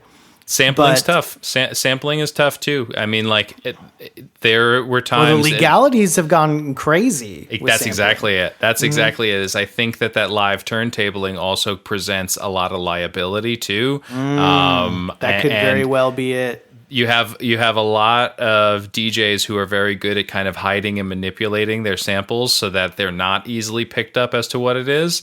But there's a great story about Premier getting sued by some jazz drummer who, like, if you listened to the track, you probably I don't even know how that guy noticed that it was his drum fill that he was using, because Premier was like, I manipulated and hid that so much that, like, if you listen to the original thing, it's very hard to hear that. And he basically is like, someone snitched. Like someone said something to that guy. Someone snitched. Yo, Premier threw that in there, and he had to pay the guy. Like he has to give him a writing credit, and that's got to be it. I mean, or at least play a major part, because you couldn't do an album like Paul's Boutique anymore, where you've got hundreds of samples. You'll still see it where, you know, you've got one sample that kind of becomes the basis of the track for the song. Yeah. But then you're only, you know, paying for that one song, not something like Paul's Boutique.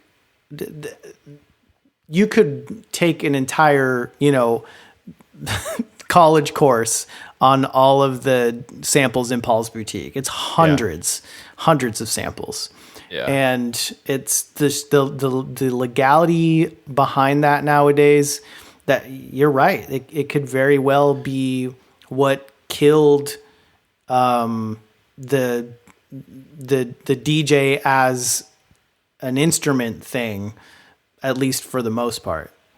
Yeah. Well, Billy Squire once famously has said, again, as we go back to talking about how artists are building their own version of a 401k, he doesn't have to. I feel like if we talked about it, we could probably talk. I could name one or two Billy Squire songs. You know, like I know The Stroke, that's the song, but like he's been sampled by and like full on sampled, notably sampled to the point where he has to have a writing credit by Eminem, Big Daddy Kane, Alicia Keys, Grandmaster Flash, will.i.am, Nas, like A Tribe Called Quest. Everybody has sampled this dude's stuff. Nuts.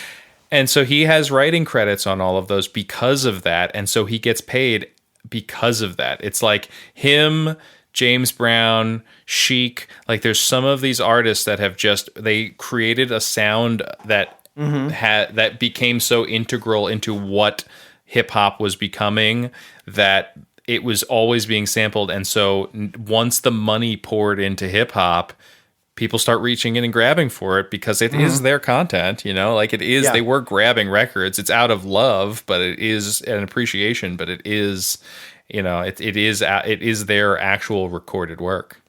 Yeah. And I mean, I can understand the arguments either way. I feel like there should be more leeway in the, fair use side of things. But, if somebody poured their blood, sweat, and tears into that recording, and they should be compensated for it if you're making money based off of their work. And it's, I'm sure there's a fair way to do it. I don't know the ins and outs and the legal back end of it, but it needs to be there because it's an intellectual property that you're using. Yeah. The only other thing that I really wanted to touch on really quick is, I love DJ Shadow. Can I just talk? Can I just talk about DJ Shadow for a quick minute, please? So since we're on this, topic of the legality of samples and how that ended up, or at least seemingly ended up warping the direction of the music industry. I feel like DJ Shadow has a very unique skill in that the samples that he uses, I was racking my brain. I can't think of a single one that is recognizable to anything. He has a personal collection of 60,000 records. Oh my God. Like nuts. So he can pull a deep cut from a, he might have the only copy of something and he's pulling a deep cut and I don't know his methodology, but he seems to have a way of finding the most obscure, wonderful, beautiful things to pull from a record and mix into an original composition. Wow. And it's really amazing. So he's, as far as like the turntablist as an artist, as a solo artist, he's by far my favorite. And you can see his skill as a more traditional DJ because he does, and one of his more recent, if not his most recent albums that came out, it's a double album. One side is him basically DJing for rap artists, and the other is all his instrumental work, his original instrumental compositions, pulled from records and drum machines and stuff like that. Okay. So he can do both. And I love his work with Run the Jewels. He's worked with a ton of hip hop artists over the years, but I can't really think of any other like big names in, turntablism that have just consistently over decades put out album after album of amazing work. And, to my knowledge, has never been, sued for, royalties on a track that he used a sample on. Right. So I'm just a big fan of his, and I think he deserves a ton of credit for what he has done over, 2.5 decades, if not more. Oh man. So I'm not familiar. I'm going to have to check out his stuff. Yeah. What's a good starting point? Do you know? I mean, I would have to just say start with his first with Introducing. Okay. With an E, and that came out in, I want to say, It's like 96. 96. I was going to Yeah. say 98 off the top of my head. But you know, you'll hear everything on that album. There's the slow, moody tracks, and I got into him in the late 90s when I was on a huge trip hop kick, because a lot of that album is more slow and brooding and moody, and you know, some of it's more you know, a lot of scratching and fun and stuff like that, but it's a lot of different styles being melded together. And you know, he's worked with a ton of different artists. It's really, really fun to go through his albums and hear all of the different things that he's done over the course of time. So that's my big recommendation if we're talking about, you know, DJs as artists. All right. I don't know if you have any final thoughts, anything we haven't touched on yet. No, I'm hella impressed. Like, it's something, you know, you watch someone play the saxophone and you're like, okay, I think I know how you're doing it, but I can't do that. And Right. I look at somebody live mixing and I'm like, I can't even begin to think how you're doing any of those things. Yeah. It's Too many like I variables. said, it is a level of multitasking that, you know, and even having someone that's kind of done it, it's mind blowing. Like, to do it well is crazy. And then to do it well for hours on end and seamlessly keep it going, it's nuts. And then it's like, it's one of those things where, how do you even get to, because if you're the DJ and you're at a club and you've got hundreds, maybe even thousands of people that are, like, you know, relying on you for the continuation of that rhythm to, you know, continue dancing and vibing and all of that. Yeah. It is so easy to mess that up And ruin everything. Exactly. And then the record scratch breaks. The whole party stops. Yep. Everyone's vibe is ruined. Yep. You've just ruined 100 plus 1,000 people's night. And then it's hard to get back. What do? You got to keep going, but you know, but to have that in your hand has got to be crazy, you know, like to have that control. And when you kill it, it has to feel that much more fulfilling. Right? Gotta be. Yeah. Definitely. Yeah. This was a really fun episode. Really, I learned a lot. You dropped a lot of science on me, so thank you for that. Right back at you. So if there's any hope for the future, is I hope that quote unquote turntablism comes back. As we've talked about many times on this show, different styles and different instruments used in certain genres. Everything seems to be very cyclical. And so I'm hoping that the turntable as an instrument makes a resurgence. I think if you look around, I mean, you mentioned Twitch early on here, and Twitch is indicative of stuff that is going on and has gone on the radio. You can find broadcasts, terrestrial and otherwise, where these DJs have gone on Friday night, Saturday night terrestrial radios, usually on the hip hop and rhythmic channels, have been dedicated many times to designated DJs still. So you can still hear live mixing on, and you can listen to tons of terrestrial stations online now. You can find live mixing there. I'm interested to look into this Twitch stuff and see what's going on over there, because it feels like the next kind of opportunity, like Africa Bambaataa in the park, just playing for everybody and bringing everybody in. Like, it seems like, everybody can just tune into Twitch for free and get exposed to this, you know?